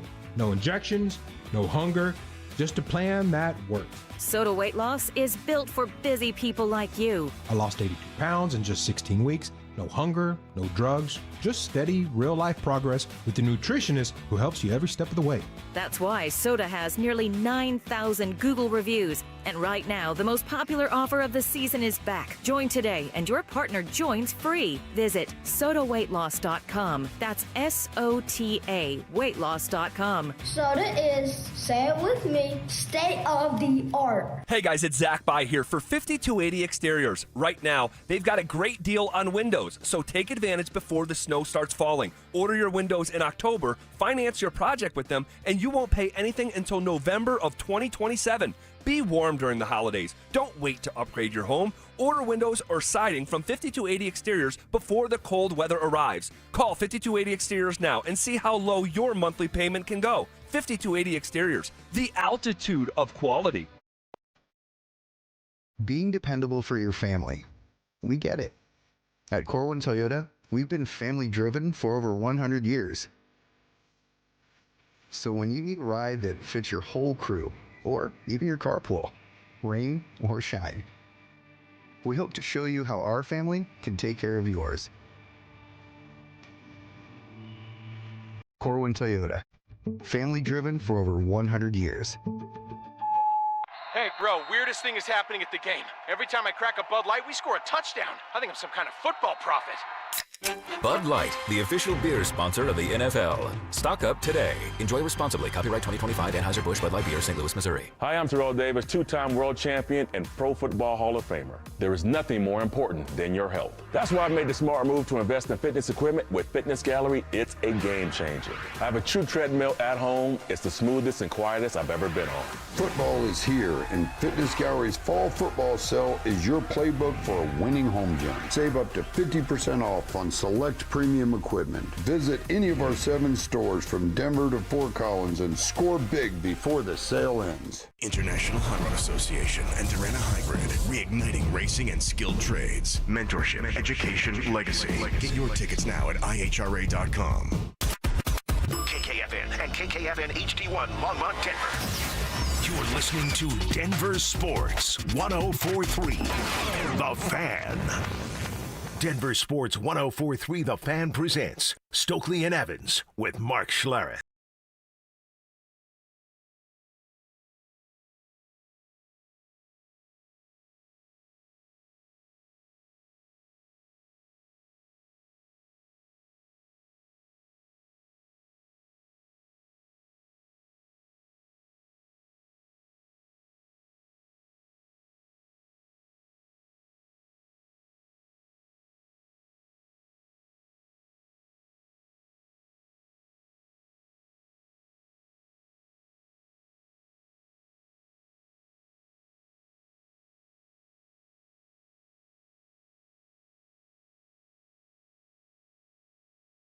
hype man. Oh, You could be 4 Chainz. I could be 4 Chainz. Right. Yeah, 4X Chains. Exactly. That's right. That's right. Yeah, that's right. Welcome to, we got Dan Orlovsky joining us here coming up in about 12 minutes, so we look forward to that. Been getting some of your Broncos, Bengals leftovers, some of the things that maybe slipped through the cracks that we were talking about, so want to get to that. Also want to get to something Nikola Jokic said the other day at Nuggets Media Day that was kind of headlined as a big deal, and I want to get your guys' thoughts on whether you think it truly was. But Vic Fangio, you remember Vic, now the architect of that shell defense that is revolutionizing football. You make an intelligent observation.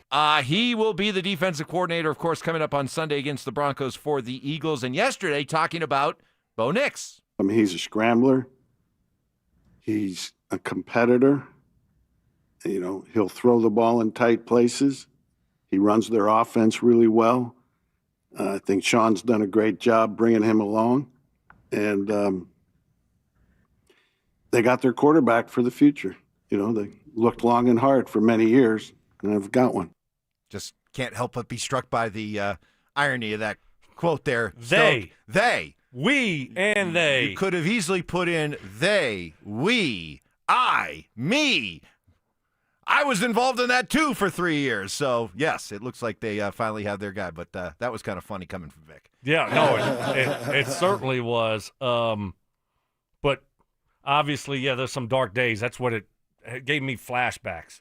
I started getting the sweats thinking about those days and having a new quarterback every single year and a new head coach every couple years. So much better position now. I was thinking about that game and what Vic likes to do. This might be, an Ingram type of game. If they are going to be playing I don't know, is it quarter shell? We playing cover 2, but this could be a Evan Ingram type of football game, especially if they struggle running the football against that big front. That is a big front now. I mean, they do that. They've lost some of their edge presence. Brandon Graham retired. Sweat is now playing in Arizona, so they've lost some edge presence as far as rushing the passer is concerned. But ultimately, you get into what Stoke talked about, cover 2 or whatever that is. Like the prevailing theory is you're going to run them out of it to get access throws on the outside and all that kind of stuff. But I love the fact that Fangio recognizes what they've done with Bo Nix and how they've got themselves a quarterback, and it'll be an interesting matchup because that's two kind of OGs when it comes to Sean Payton as a play caller and a designer and schemer, and then Vic Fangio as a defense coordinator. You talk to anybody who's worked under Vic, and they say, man, the way he has, the perspective he has, and the understanding of defense in general, especially offense, what you're trying to do to certain defenses and how to take those things away, that he's brilliant that way. Yeah, but now correct me if I'm wrong. Well, I know y'all will. You don't need me to give you a green light for that. Wasn't Vic Fangio like Sean Payton's first choice to be defensive coordinator here? Yes. Yeah. And he went to Miami?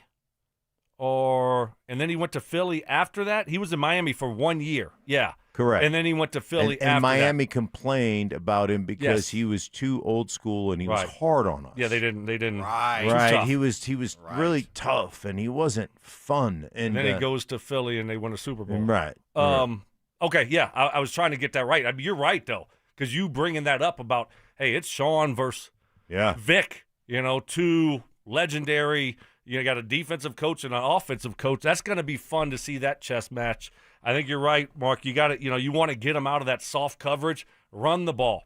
Hey, take the underneath stuff when it's there. Don't sit there and wait for the home run throw. That's not going to be there. Take the stuff on time, on rhythm, on schedule, so you can stay on schedule when it comes to your down and distances. And that's how you all of a sudden get them to be uncomfortable and start doing things that they don't want to do. Last week, Philadelphia beat Tampa, and maybe this was in, Vic's mind because they just played against this guy, but he also said yesterday that he thinks Bo Nix, quote, is a lot like Baker Mayfield. I think he might be Baker's younger brother. really good, really, really good. When you think of a Bo Nix comp for what you think he could be, would Baker Mayfield have necessarily been one of the first guys that would have come to mind for you, Stink?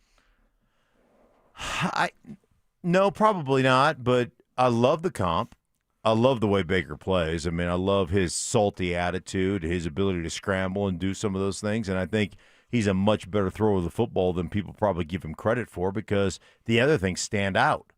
Yeah, his competitiveness, his running for it and run somebody over on fourth down and getting a first down and doing those things, but he's a very skilled passer. I mean, a very skilled passer, and I think the other thing is you watch him warm up on Sunday, you watch him throw the ball, he's got a lot more juice than you probably give him credit for. Remember Bo coming out and people saying, well, he doesn't have elite-level arm talent and all that stuff, which I think we debunked that last year. It was like, that's garbage. So I do like the comparison, and I love the fact that Bo is kind of where he is right now, and that's how Vic Fangio sees him. Mike was all depressed earlier. He was all depressed. For what? A little bit. He was depressed because he's like, I don't want him to be Baker Mayfield. Aiming the bar a little bit higher. I want him to be, Drew Brees. And Vic said Baker Mayfield. And, look at Baker's. I mean, he played for Cleveland, then he went to Carolina, then the Rams. He's bounced around. And Journeyman. I'm like, Mike, this guy's like led the NFL in touchdowns passes over the last 3 years. Vic was trying to make it a compliment, and Evans gets all depressed about it. Well, here's why. Let me defend myself. I'm not. Baker Mayfield's been a very productive quarterback. Okay, but when I think about stylistically, what wins big Super Bowls, what wins Super Bowls in this league at the quarterback position, I just. What's the best word I can use? I think of quarterbacks who are surgeons, okay? And who just are back there and they just absolutely are surgeon-like in their... So would you have preferred... I don't know if... I don't think of Baker Mayfield yet in that kind of way. And maybe I should, but I don't. And so who therefore, would you when prefer? The current quarterbacks, you can't use Drew Brees. Right. Would you rather him be Jared Goff? Would I rather him be Jared Goff more than... He's surgical. Jared Goff is surgical. I think Jared Goff fits the profile of quarterbacks that have been proven to win consistently in this league more than Baker Mayfield does, stylistically. Tua? Would you rather him be Tua? No. Heck no. Who would you rather? I mean, give me three guys. I'm going to give you three guys. Okay, I'm going to give you which these quarterbacks I think fit the profile stylistically of the kind of quarterbacks that we've watched win consistently in this league for a long time. I would say Goff. I would say Burrow. I would say Matthew Stafford. Problem with that? I mean, you just did like, I want him to be, a Hall of Fame quarterback. Duh. Only one of them's won a Super Bowl. Yeah. Just the other one's been to one. Yep, lost. Or actually, both of them. And he's always hurt. Both of them have been to Super Bowls. Right. And one has won a Super Bowl. And he's always hurt. Yeah. But that's look. I'm just talking. I want him to be Peyton Manning. I'm just talking about styles. I don't deny Baker Mayfield's production. It's just when I think back on quarterbacks that win big in this league, stylistically speaking, I don't think of a Baker Mayfield type, a guy who. No, I just don't think of him. So, and hey, Baker Mayfield, go out win a Super Bowl or go to a Super Bowl, and then maybe my opinion will change. But there you go. All right, let's go. We got a break. We got Dan Orlovsky coming up. Let's Next. go. Control it. Next. Dan Orlovsky. The streak is over. J.K. Dobbins ran all over the Bengals and became the first 100-yard rusher for the Broncos in nearly 40 games. With Dobbins and Harvey both gaining steam, has Denver found a new recipe for success on offense? Denver Sports 104.3. The Fan. Hey guys, your boy Stink here. I'm all about that toughness and preparation, not only in life, but for my lawn as well. Fall, most important feeding time of the year, and that's why I use Rich Lawn Winterizer. It's the MVP of lawn care, guys. This stuff built for Colorado lawns. It helps protect against winter damage, thickens your turf to fight off weeds, and builds a strong root system while your grass lays dormant. It means when spring rolls around, your grass is going to pop back up to life. It's going to be greener, thicker, ready to win the neighborhood competition. Oh, you didn't know there's a competition? There's always a competition. Here's what I love. Rich Lawn Winterizer. It's not going to burn. It's safe for the kids and pets. And it's great for overseeding, what you do, right? You aerate, you overseed, and then you throw the Rich Lawn Winterizer down, and it's going to take care of it and make sure you have the best lawn in the neighborhood come spring. So don't wait. Feed your lawn with Rich Lawn Winterizer this fall and let it do the hard work all winter long. Check them out. That's richlawn.com for a dealer near you. richlawn.com. Your spring lawn will thank you. At Berg Simpson, we are passionate about what we do. We bring that passion and our expertise to the office and courtroom every single day. We're always working hard and are committed to doing everything we can to give our clients the best opportunity to have a great result. If you've been injured, call Berg Simpson for free now at 303-790-2525. 303-790-2525. BergSimpson.com. Good lawyers changing lives. It's not just a slogan, it's who we are. Hey, Stokley here, and let me tell you, fall golf is the best golf Colorado has to offer, and it's not too late to get fully dialed in for the last few months of the season. At Embers Golf in Westminster, they're not just selling golf clubs, they're crafting a journey for golf lovers like you. It's a boutique-style shop, family-owned, with 2 hitting bays, all the major brands, and fully upgraded custom shafts. Come in for a full bag fitting. Trust me, there's nothing else like it around. Embers Golf, where your golf journey begins. Hey, Mr. C, it's me. Well, I just picked up the ring. I actually went to Hellsberg. Thanks for that recommendation. Kate's gonna love that hers is from the same jeweler you got Mrs. C's ring from. They were so helpful throughout the whole process. They even knew your family by name, and the ring looks great. Anyways, I just couldn't wait to let you guys know. Call me back and wish me luck. Hellsberg, designed with care and craft since 1915. Shop in store or at hellsberg.com. Bonnie from O'Meara Ford has convinced me they really want to earn your business. So, talk to me, Bonnie. Well, O'Meara has over 1,000 vehicles to choose from. Plus, we have the largest service center in the region with 84 service bays. And we've sold 1 million vehicles since 1913. Our friendly staff will treat you right. And when it comes to repairs, our knowledgeable technicians do it right the first time. There it is. O'Meara saves you time and money, whether you buy new or used. O'MearaFord.com. Introducing Slate, the cure for overpriced, overcomplicated cars. It's a truck, it's an SUV, it's whatever you need it to be. Reserve yours at slate.auto. This segment on 104.3 The Fan, powered by Rocky Mountain Men's Clinic. Football is back, and it's time for you to get in the game. Denver Sports 104.3 The Fan is here to help, and we're giving away a PlayStation 5 bundle. Download the Denver Sports app and tap the contest banner on the homepage for your chance to win a PS5 console, a 70-inch flat-screen TV, plus copies of Madden 26 and College Football 26. Don't wait. Download the Denver Sports app now. 104.3 The Fan, DenverSports.com, and the Denver Sports app. Relentless mind games. Are you trying to get me in an O'Reilly right now? Total accountability. You're always throwing your teammates under the bus. That's just what you do. And a sprinkle of advanced analytics. The Boo rating, BOO, which is balls over opponent. It's Stokley and Evans with Mark Schlereth on Denver Sports 104.3 The Fan. Love our lineup of NFL insiders and experts, especially at the all-important quarterback position. Join us now, as he does each and every week at this time. And FOS, both a friend of Stink and a friend of Stokley. We're talking about Dan Orlovsky from ESPN. Dan, good morning. Welcome. Good morning. How are you guys doing? Doing great, Dan. Thanks for joining us, buddy. Great job on the call the other night. We talked a lot about Bo a week ago. And his footwork, how it was a little bit off, a little bit quick. Felt like it looked much better this past Monday. What did you see from Bo Monday night? Yeah, I totally agree. From the jump of the game, I think you just saw calmer feet, more connected feet, really good understanding of the pocket and where to move without just becoming a runner and trying to at times climb the pocket or maneuver it. I thought he saw the field very cleanly. When times presented themselves, took his completion. That's all the defense was giving him on that play. When times presented themselves, he made a plus play, was aggressive with the throw. If you think Sutton one-on-one a couple of times, he had the big end to Sutton.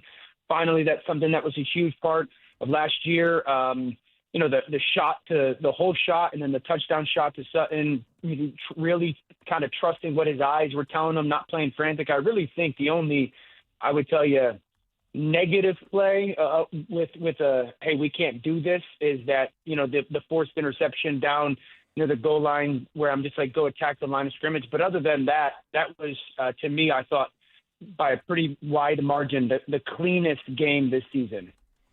Yeah, I agree with you, Dan. And you talked about the whole shot. You talked about the shot where I thought it was really good to Courtland Sutton on the touchdown, that 2-minute drive. He responds after that interception, makes those big-time throws, and that throw to Courtland, not throwing him in a medicine ball and leaving him over the middle of the football field to that safety, but throwing it right on his body, to be able to create that touchdown. So just his ability to respond to the interception and drive them down in that 2-minute drive, what does that tell you about his calmness from the neck up and how he responded in this particular game? Yeah, I thought that was really good, because I think one of the things that I have, and I'm sure we have talked about, is just, him finding that, I guess, consistent balance of that competitive fire, that competitive in the moment, trying to be great, while also, the management of the football game and the trust.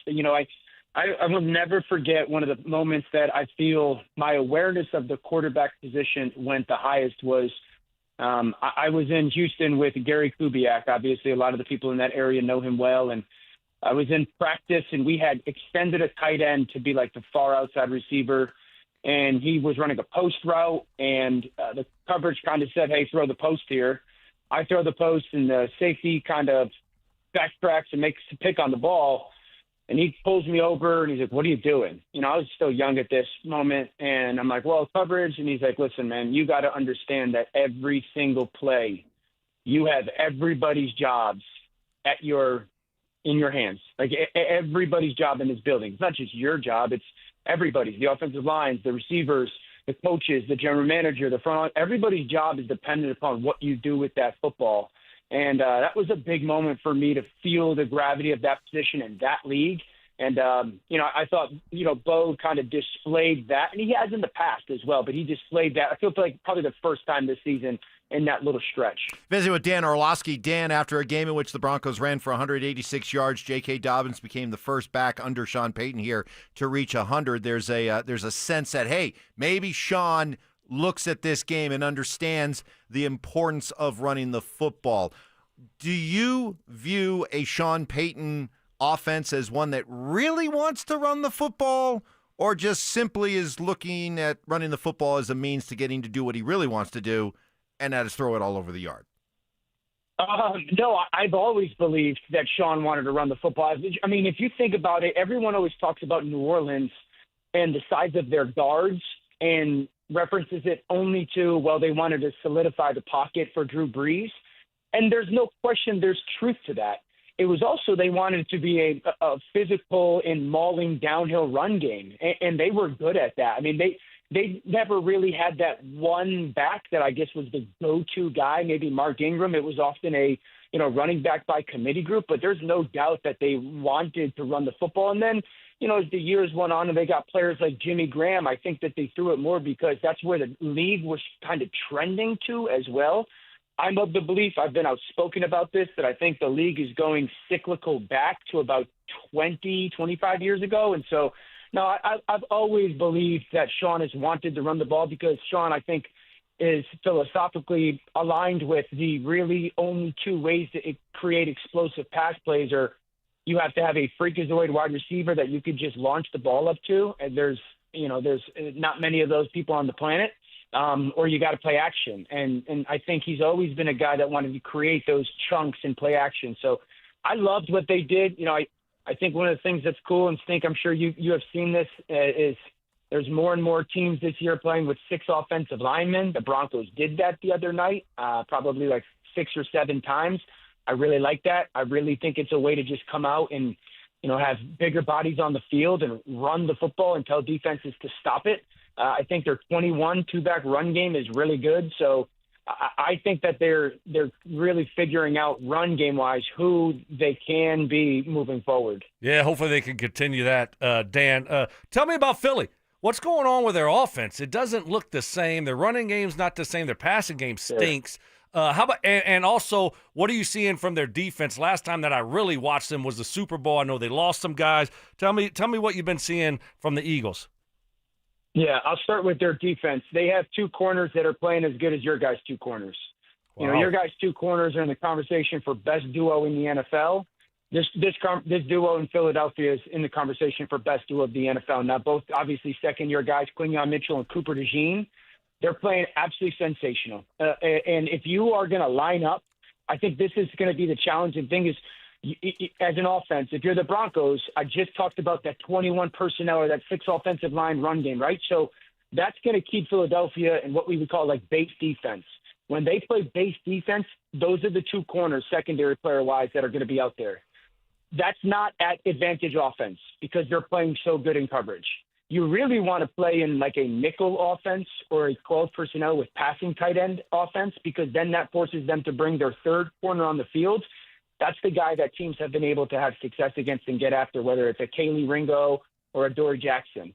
And so, that's the person that's the way you want to try to get the weak part of their team on. But Carter's been outstanding. Jordan Davis on the interior, those guys have been great. Their linebacker crew has been phenomenal.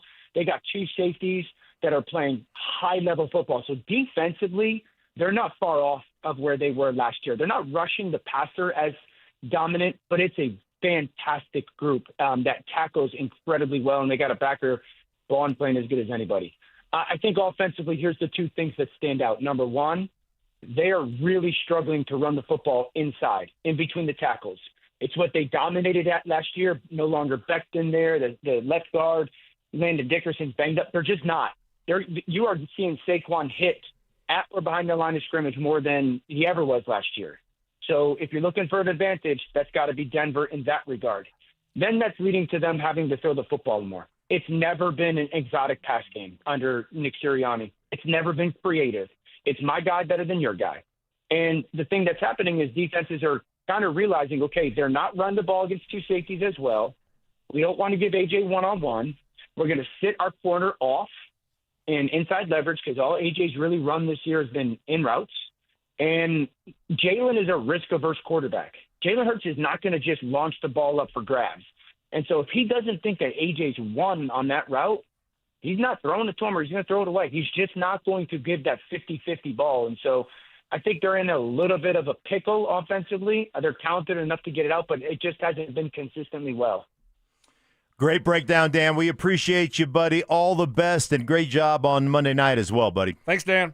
Thanks, guys. Have a great week. Dan Orlovsky, part of our all-star insider lineup that starts with Mike Kliss and continues on with Joel Clatt. Dan Orlovsky, James Palmer will join us on Friday in our attempt to bring you the best football coverage. There you go. Up next, we'll pivot a little bit to some hoops, and Nikola Jokic saying something that generated a lot of buzz, but should it have? That's next. Follow us on YouTube, Instagram, and TikTok at Denver Sports 1043 to stay up to date on all your local teams. Denver Sports 1043. The Fan. Hey guys, your boy Stink here from my friends at Mountain High Appliance. Proudly been locally owned and operated business serving Colorado community with pride and dedication. It's Colorado's most complete appliance source.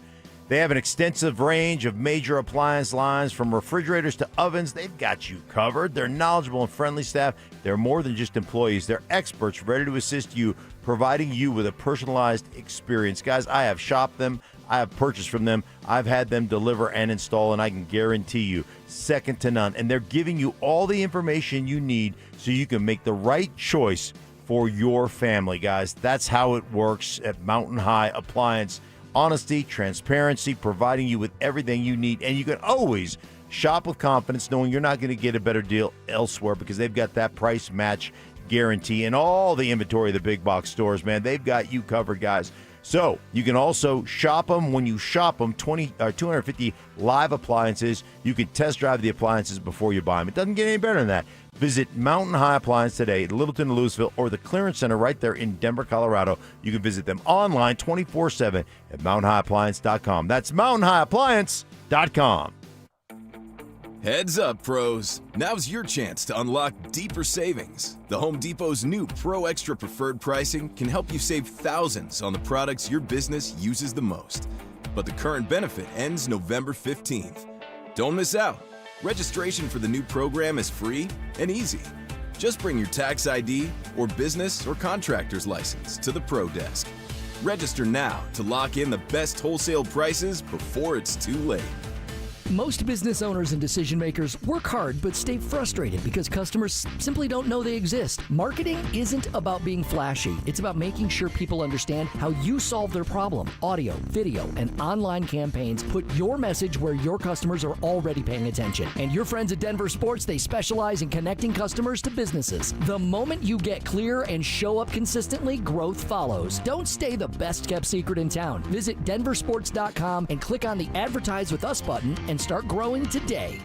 Hey guys, Mark Schlereth here from my friends at Xfinity, and the other day I'm over at a friend's place. He's pumped to watch football, but his setup, total mess. Lagging, buffering, switching between apps, trying to find a game. He claimed to be a big fan, but I feel like I was being fan-fished. See, if you call yourself a football fan, you gotta have Xfinity. It's the ultimate sports destination. I can find the best games and my favorite teams all in one place. And the way I watch, well, it's next level. It's the perfect fan flex. I've got all the action right in my living room, plus Xfinity's best picture and sound with enhanced 4K, so clear it feels like I'm in the stadium. Sometimes I've got 4 games going on at once. Why? Because why not? On top of that, I get real-time notifications, live stats right on my TV. It's the best seat in the house every single time. Next game day, make sure that big fan isn't a big fail. Learn more at Xfinity.com. Xfinity, imagine that. Restrictions apply. Multi-view requires Xfinity 4K cable TV box. This segment on The Fan is brought to you by Embers Golf, where your passion meets the green. Listener appreciation. Our RamosLaw.com texters always answer the bell. Mentorship. You can't be that guy. Don't be that guy. Yeah. And words of wisdom. Don't let my confidence offend your insecurity. It's Stokley and Evans with Mark Schlereth on Denver Sports 104.3 The Fan.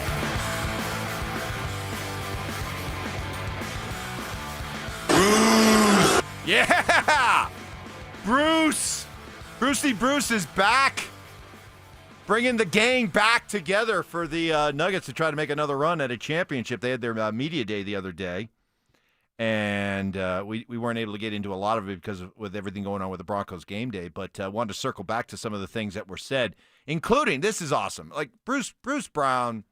You want to know why Bruce Brown is a beloved Nugget for all the Nugget fans out there is because not only do we love what he brought, but we love the fact that he just loves and loved being a Nugget and why he was so quick to want to come back. I was on the plane and my agents called me and was like, hey, these are the teams that are interested in you. Here's the money situation and everything. And I was like, you know what? I don't care how much. If I get somewhere more, I don't care. I'm just going to go back to Denver because I just think it's a perfect fit for me, playing style. And I mean, I want to win again, right? So I think it was a pretty quick answer for me once I found out they wanted me back. Gotta love that, right? Guys, because guys at this stage of their career, let's face it, they're kind of mercenaries, right? You know, you're chasing the next contract, you're maybe trying to go to a place where you think you can win, or you're chasing the ring, whatever. But, you know, he never wanted to leave.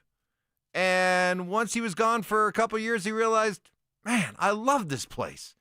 And there might be better situations or more money somewhere else out there, but I want to go back.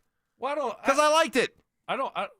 You're on. I don't think there's a better situation for him. I think maybe he can make more money, but he had his payday. He had his one payday, and he realized that, man, playing on bad teams, playing on teams that you don't connect with, guys you don't fit in with, it's not fun. It was a long season, and he fit in perfectly here with the Nuggets, and you could tell he embraced everything about this city and state. He was going to the Avs game. You saw him, he's there. He's wearing a cowboy hat. I mean, he just fit in perfectly, and obviously loved it and loved being a part of that group and that team. Nikola Jokic was asked about not signing a contract extension that he was eligible for this offseason, and it, led some people to, I guess, ask, what is your level of commitment to wanting to be a Nugget? And here's what he said.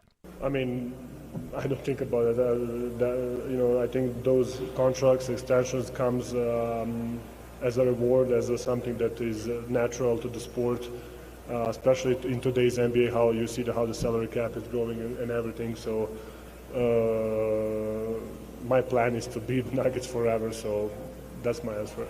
Stink, this was kind of regarded as like, wow, big headline news. Nikola Jokic is saying he wants to be a Nugget for the rest of his career. Was that ever really a concern for you? Because no, it never was for me. No, he's going to be here until he decides to hang it up. We always thought he was going to hang it up earlier rather than later, like not play into his 40s and then become that mercenary who, gets 12 minutes off the bench or whatever. He always just felt like he was going to be here. He's going to help lead this team to hopefully multiple championships.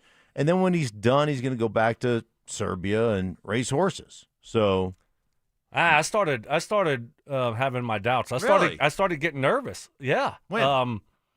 Over the past, I would say year and a half. Have your doubts been calm since he said, "Dude, I want to be here forever"? Yes, they have. Yeah, okay, I good. feel much better. I don't like you making fun of Nikola Jokic. Say it again. What did he say? I'd rather he you said, do your 2 Chainz impression. Right. Okay? He said, "Dude, I plan on being a Nugget." Okay, see? That makes me feel so much better. Yeah, good. I don't know. I just think that, he didn't sign the contract extension last year, had a chance to. He's made a ton of money. Is he just getting tired of the grind? Is he still loving it like he used to? Things have changed. They haven't given him enough help coming off the bench, not the starters, but coming off the bench. And then you could even question some of the starters. He hasn't played with another all-star. So he was starting to speak up about wanting, hey, let's go get Russell Westbrook last year. And then all of a sudden you look up and things have really changed over the last couple of years. No more Michael Malone. And they just told him. They didn't ask him. Never did. They just told him. You really think? So, wait. Okay. Let me all go. Right. I'm just telling you. They just told him. There was no conversation about what do you think. So that's changed. How much does he like the new coach?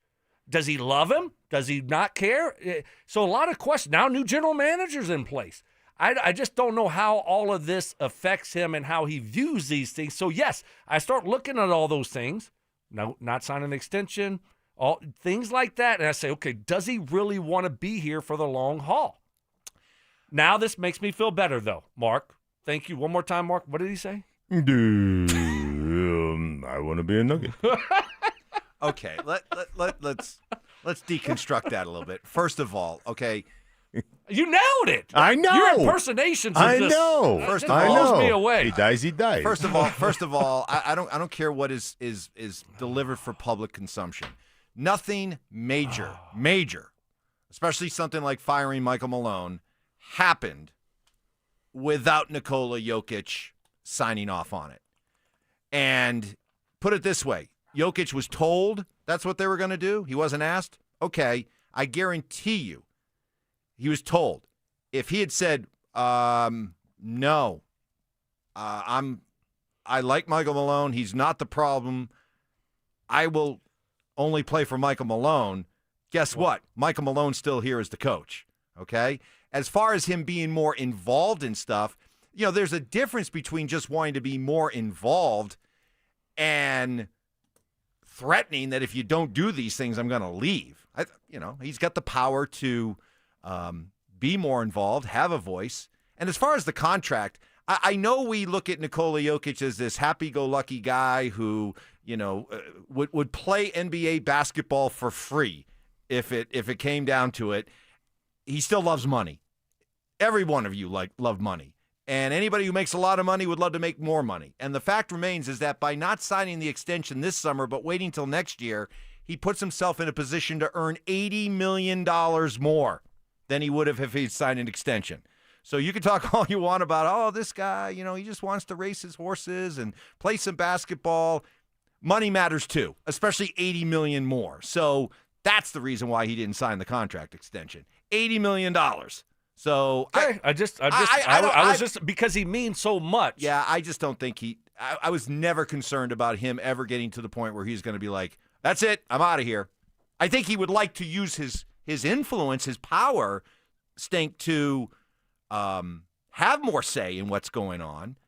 But that's a far cry from, if you don't do it, I'm just going to, demand a trade or something. I just don't feel like he's one of those guys that's going to go in there and say, this is what we need to do. He is waiting, very respectfully, for you to come and say, hey, Nikola, what do you think about this? Mm-hmm. Right? He's going to be that guy. He's not some demonstrative guy that's going to demand what he wants and all those things. But certainly you want to be part of the organization. You want to be consulted. You want to have some say that way. And like you said, Mike, I think he does have some. I'm 100% in agreement with you. If they would have come and said, we're firing Michael Maloney, he said, no, you're not. Then they would have gone, okay, well, what would you like us to do? Yeah. Never mind. Yeah. Forget we said that. Forget we said that. I mean, we're going to give him an extension. We good? Yeah. I mean, when we meant extension. We were joking. By firing, we meant extension. I was just joking. Yeah. No, I'm not serious. Come on. Take a joke, April big fella. Fools.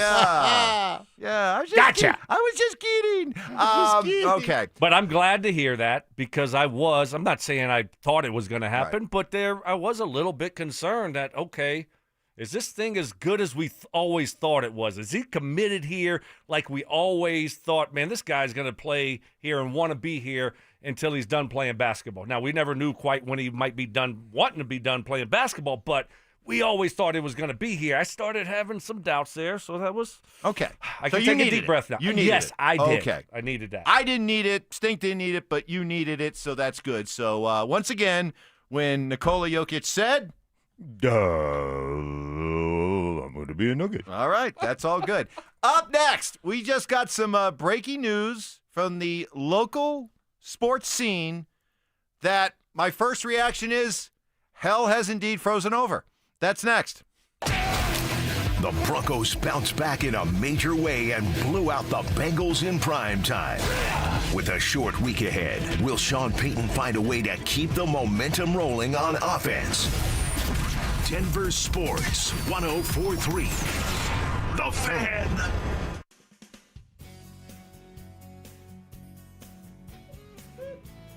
Hey, man. Mark Schlereth here from my friends at Gravina's Window Center of Littleton. In today's economy, every single dollar counts, especially when it comes to your home. That's why Gravina's Window Center of Littleton is making it easier than ever to invest in lasting quality. Right now, I'm telling you what, they've got you covered, guys.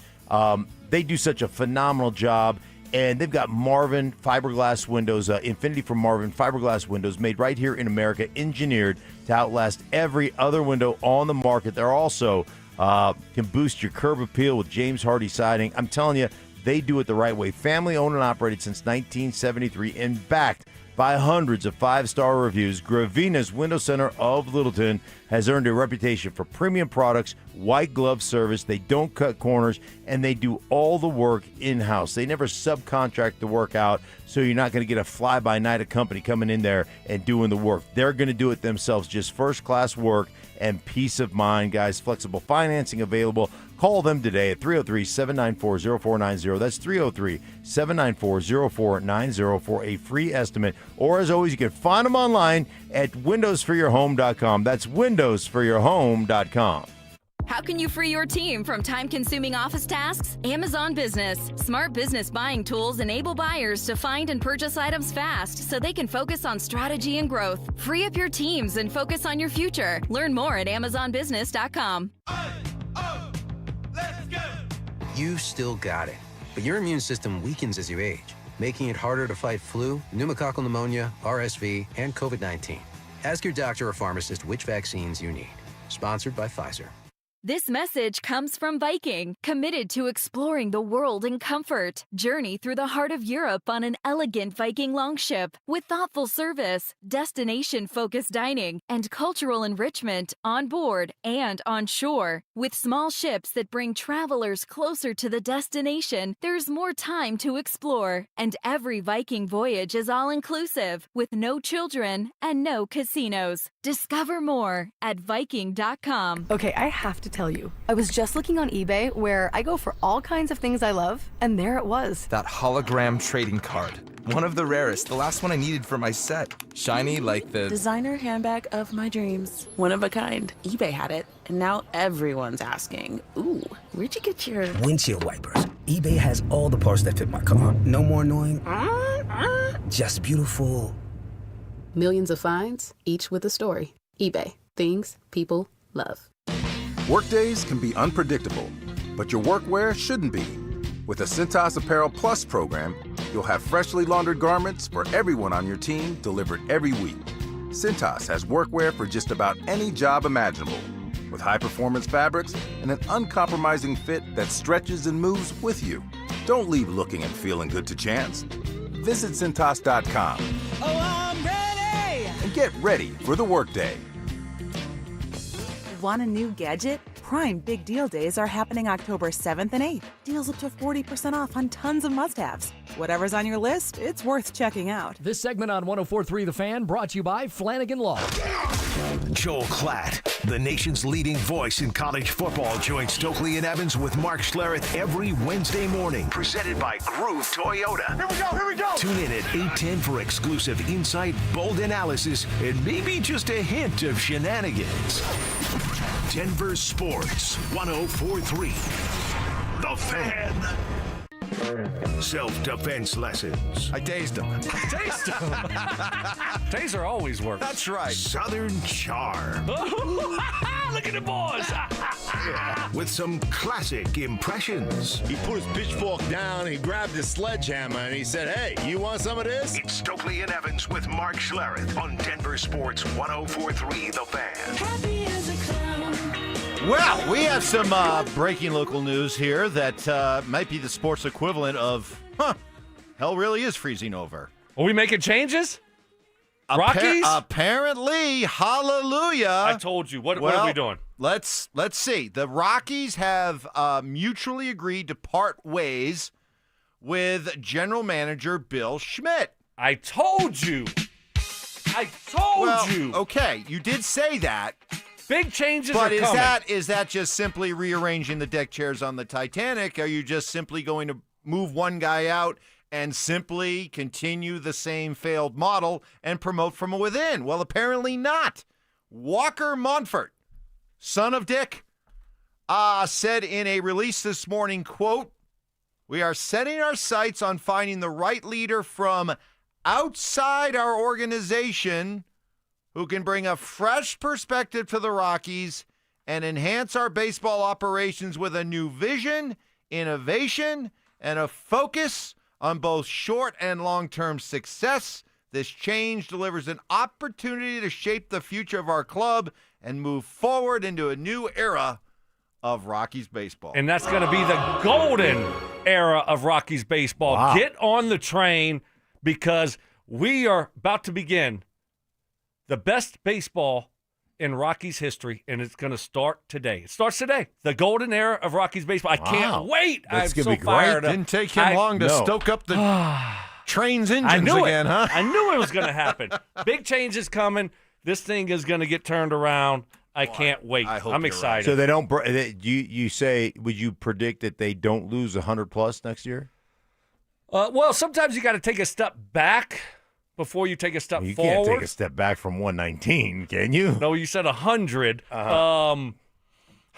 You're right. We can't take a step back from 119. It was almost 120, but we're not going there again. I just don't think a big jump early. But this thing's going to be built the right way. Good. Does it make you? I mean, at least this excites me because the only thing I've just been begging, pleading, demanding of Dick Monfort is just have, I guess, the courage to just allow somebody to come in from the outside, give that person basically a blank check, and say, reshape, change, dismantle, add, subtract, do whatever you want in your vision to reshape this organization, and you have my blessing to do it. And my fear has always been that he places such a premium on loyalty and people he likes that he would never really break free from this current failed model that he was so familiar with. If this is indeed signaling a willingness to do this, Stank, and truly go outside and bring in a fresh voice who's allowed to do whatever he wants, then here. There is where I have the issue, and I appreciate the golden age and Stokes' excitement. But the skepticism is, will Dick Monfort allow a new guy to run and have that authority without, being that owner that comes in and meddles, without being Woody Johnson of the Jets? Yeah, but Mark, okay, I'll say this. I don't think anybody worth anything that has any options is going to take this job if not. They don't get that assurance that, hey, this has got to be a complete redo, tear down. I got to have power here, or they wouldn't take this job. Right? So I'm hoping that's the case. I hope so, too. And I think that's always been in bad organizations, that's always the hope. But then, then Dave Tepper gets mad and decides that I'm in charge here and we're going to draft somebody that nobody else in the organization wants. Like, those are the things that happen to bad organizations. Our 9 News Bronco insider, Mike Kliss, who for a long time was a great baseball beat guy for the Rockies and Major League Baseball, he's already written an article at 9 News in which he says some of the names being mentioned include former Rangers and Twins GM Thad Levine, former longtime Rangers general manager and Tampa Bay senior advisor John Daniels, the Guardians' Matt Foreman, and James Harris, both from the Guardians, the Cubs' Carter Hawkins, the Diamondbacks' Emil Sade, I apologize if I'm not pronouncing that correctly, and the Astros' Gavin Dickey. So you're talking about, maybe bringing somebody in from organizations who've been very good at, drafting, developing, and building winning programs. Just based on the names and not knowing anything, who would you assume that he's going to get? The guy he couldn't pronounce. Dickey? Well, okay, here's where my skepticism. Sade, your love is king. Da, da, da, da, da. Yeah, I always liked her. No, really? Uh-huh. You mean Sade? Same thing. All right. Here's where some the manager's got to go. Here's where right? some of my cynicism comes in. Two of these, when I mentioned Thad Levine and John Daniels, include former Rockies front office executive Thad Levine and former Rockies front office intern John Daniels. So, okay, but what are they? Where are they at? You're right. It's still going outside. Right. These were guys who made their bones. And they got out of here. They figured out how to do it somewhere else. Right. And hopefully, if they do get hired, they come here. But we got to have a new manager now, right? I mean, you can't roll out the same guy. That manager would be, or that general manager would be hired with the idea that he gets to pick his manager. Yep. Yeah. Okay. And I can't Good believe news. I can't believe anybody on this list who's given the power would come in and say, "Yes, Warren Schaefer, he's my guy." He turned that thing around. Oh man, they should have lost 105. That's right. They only lost 119. So hey, listen. Wins above replacement. Yes. All joking. He had 6 wins above replacement. Hey, all joking aside, this appears to be really welcome news to all of us who believe that the Colorado Rockies are a sleeping giant in this town, in this region. That is a potential powder keg that if you lit it, if you had a really good, competitive, year in, year out, playoff contending, maybe National League Championship, World Series contending baseball team, this would be an awesome baseball town. But I know me saying that is probably met with a lot of, eye rolling out there and just flat out laughing at what I said. But, I mean, you're used to what the Rockies have been, and I'm telling you what it could be. And the only way we can possibly get there is if they're willing to go outside their failed, broken model, and it appears maybe they're willing to do that. And for that, I am really happy and encouraged. Yeah, good news. Mark, did you see the other news today? What's that? We've talked enough about the Rockies. I'm moving on. So I'm going to get control of this thing. Golden era train. Yeah, but now I'm done. Okay, fine. Joe Flacco benched, right? Shador now one step closer to playing. How long do you – I mean, Dylan Gabriel can't be the answer for very long, right? What do you make of it? I don't think he will be the answer for very long. Opens the door for Russ. Oh, you think Russ? Why would it never? Opens the door for Mike, Russ. you said that yesterday. I'm not. There's no chance they sign Russ or tried to. They're a bad football team. Yeah, they got a really good defense. They got a really good defense. They may the moon ball. They may still think. They may still think that this season can be salvaged with a different veteran quarterback. The Ravens aren't the Ravens, right? By the way, what do you think Flacco's going to do? He's got it. I mean, he's got so many kids. It's just like he doesn't want to be at home. But I don't think anybody's going to want him anymore. You think he's going to go in and back up, Gabriel and Shador? Well, they said he's the backup this week. The backup this week. And Shador's the third. Third, right. Do you think it's a matter now of when, not if, we see Shador Sanders this season? I think so. Yeah, I think you're going to see him. Yeah. Well, just imagine if Gabriel doesn't play well the first 3 or 4 games, the amount of noise coming from the city during the week, and then on Sundays, the boos, they'll be hearing the chants. Yep. We want Shador. And they will be holding up the watch. The watch? Throw it up. Throw it up. Throw the watch up. Throw it up. Watch Throw up. it. Yep. Legendary. I mean, it's legendary. Man, by the way, who's the worst run organization in football? Wow. Well, I think it's still Cincinnati. Oh, the Jets are up there. Jets are up there. Yeah. But I know Cleveland's making its climb. I'm with you, Stoke. I think Dylan Gabriel, assuming he stays healthy, has I'm going to say we're 4 games in. I'd say he's got a 6-game tryout here. I said 4, Mark. How many do you think? I think I'm with you 4, and then it's like if he doesn't play well in 4, then we're moving on. They're not going to be able to ignore the noise. No. This is going to be fun. Oh, no, it's going to happen now. Yeah. He's going to play this year. Shador is, for all you Shador stands out there, he will play this year. I have no doubt now. Love it. And the path just got cleared. Yeah, it just got a little bit more. It's got real. All right. All right, great show. Great show, everybody. So there you go. Breaking news, the Rockies have parted ways with Bill Schmidt, and they say they're going to do an external search. We can only hope. Dover, Cecil, coming your way next. Duh. Stream Stokley and Evans with Mark Schlereth, Dover and Cecil, The Drive, and all your favorite shows on the Denver Sports 104.3 The Fan app. Denver Sports 104.3 The Fan, DenverSports.com, and the Denver Sports app.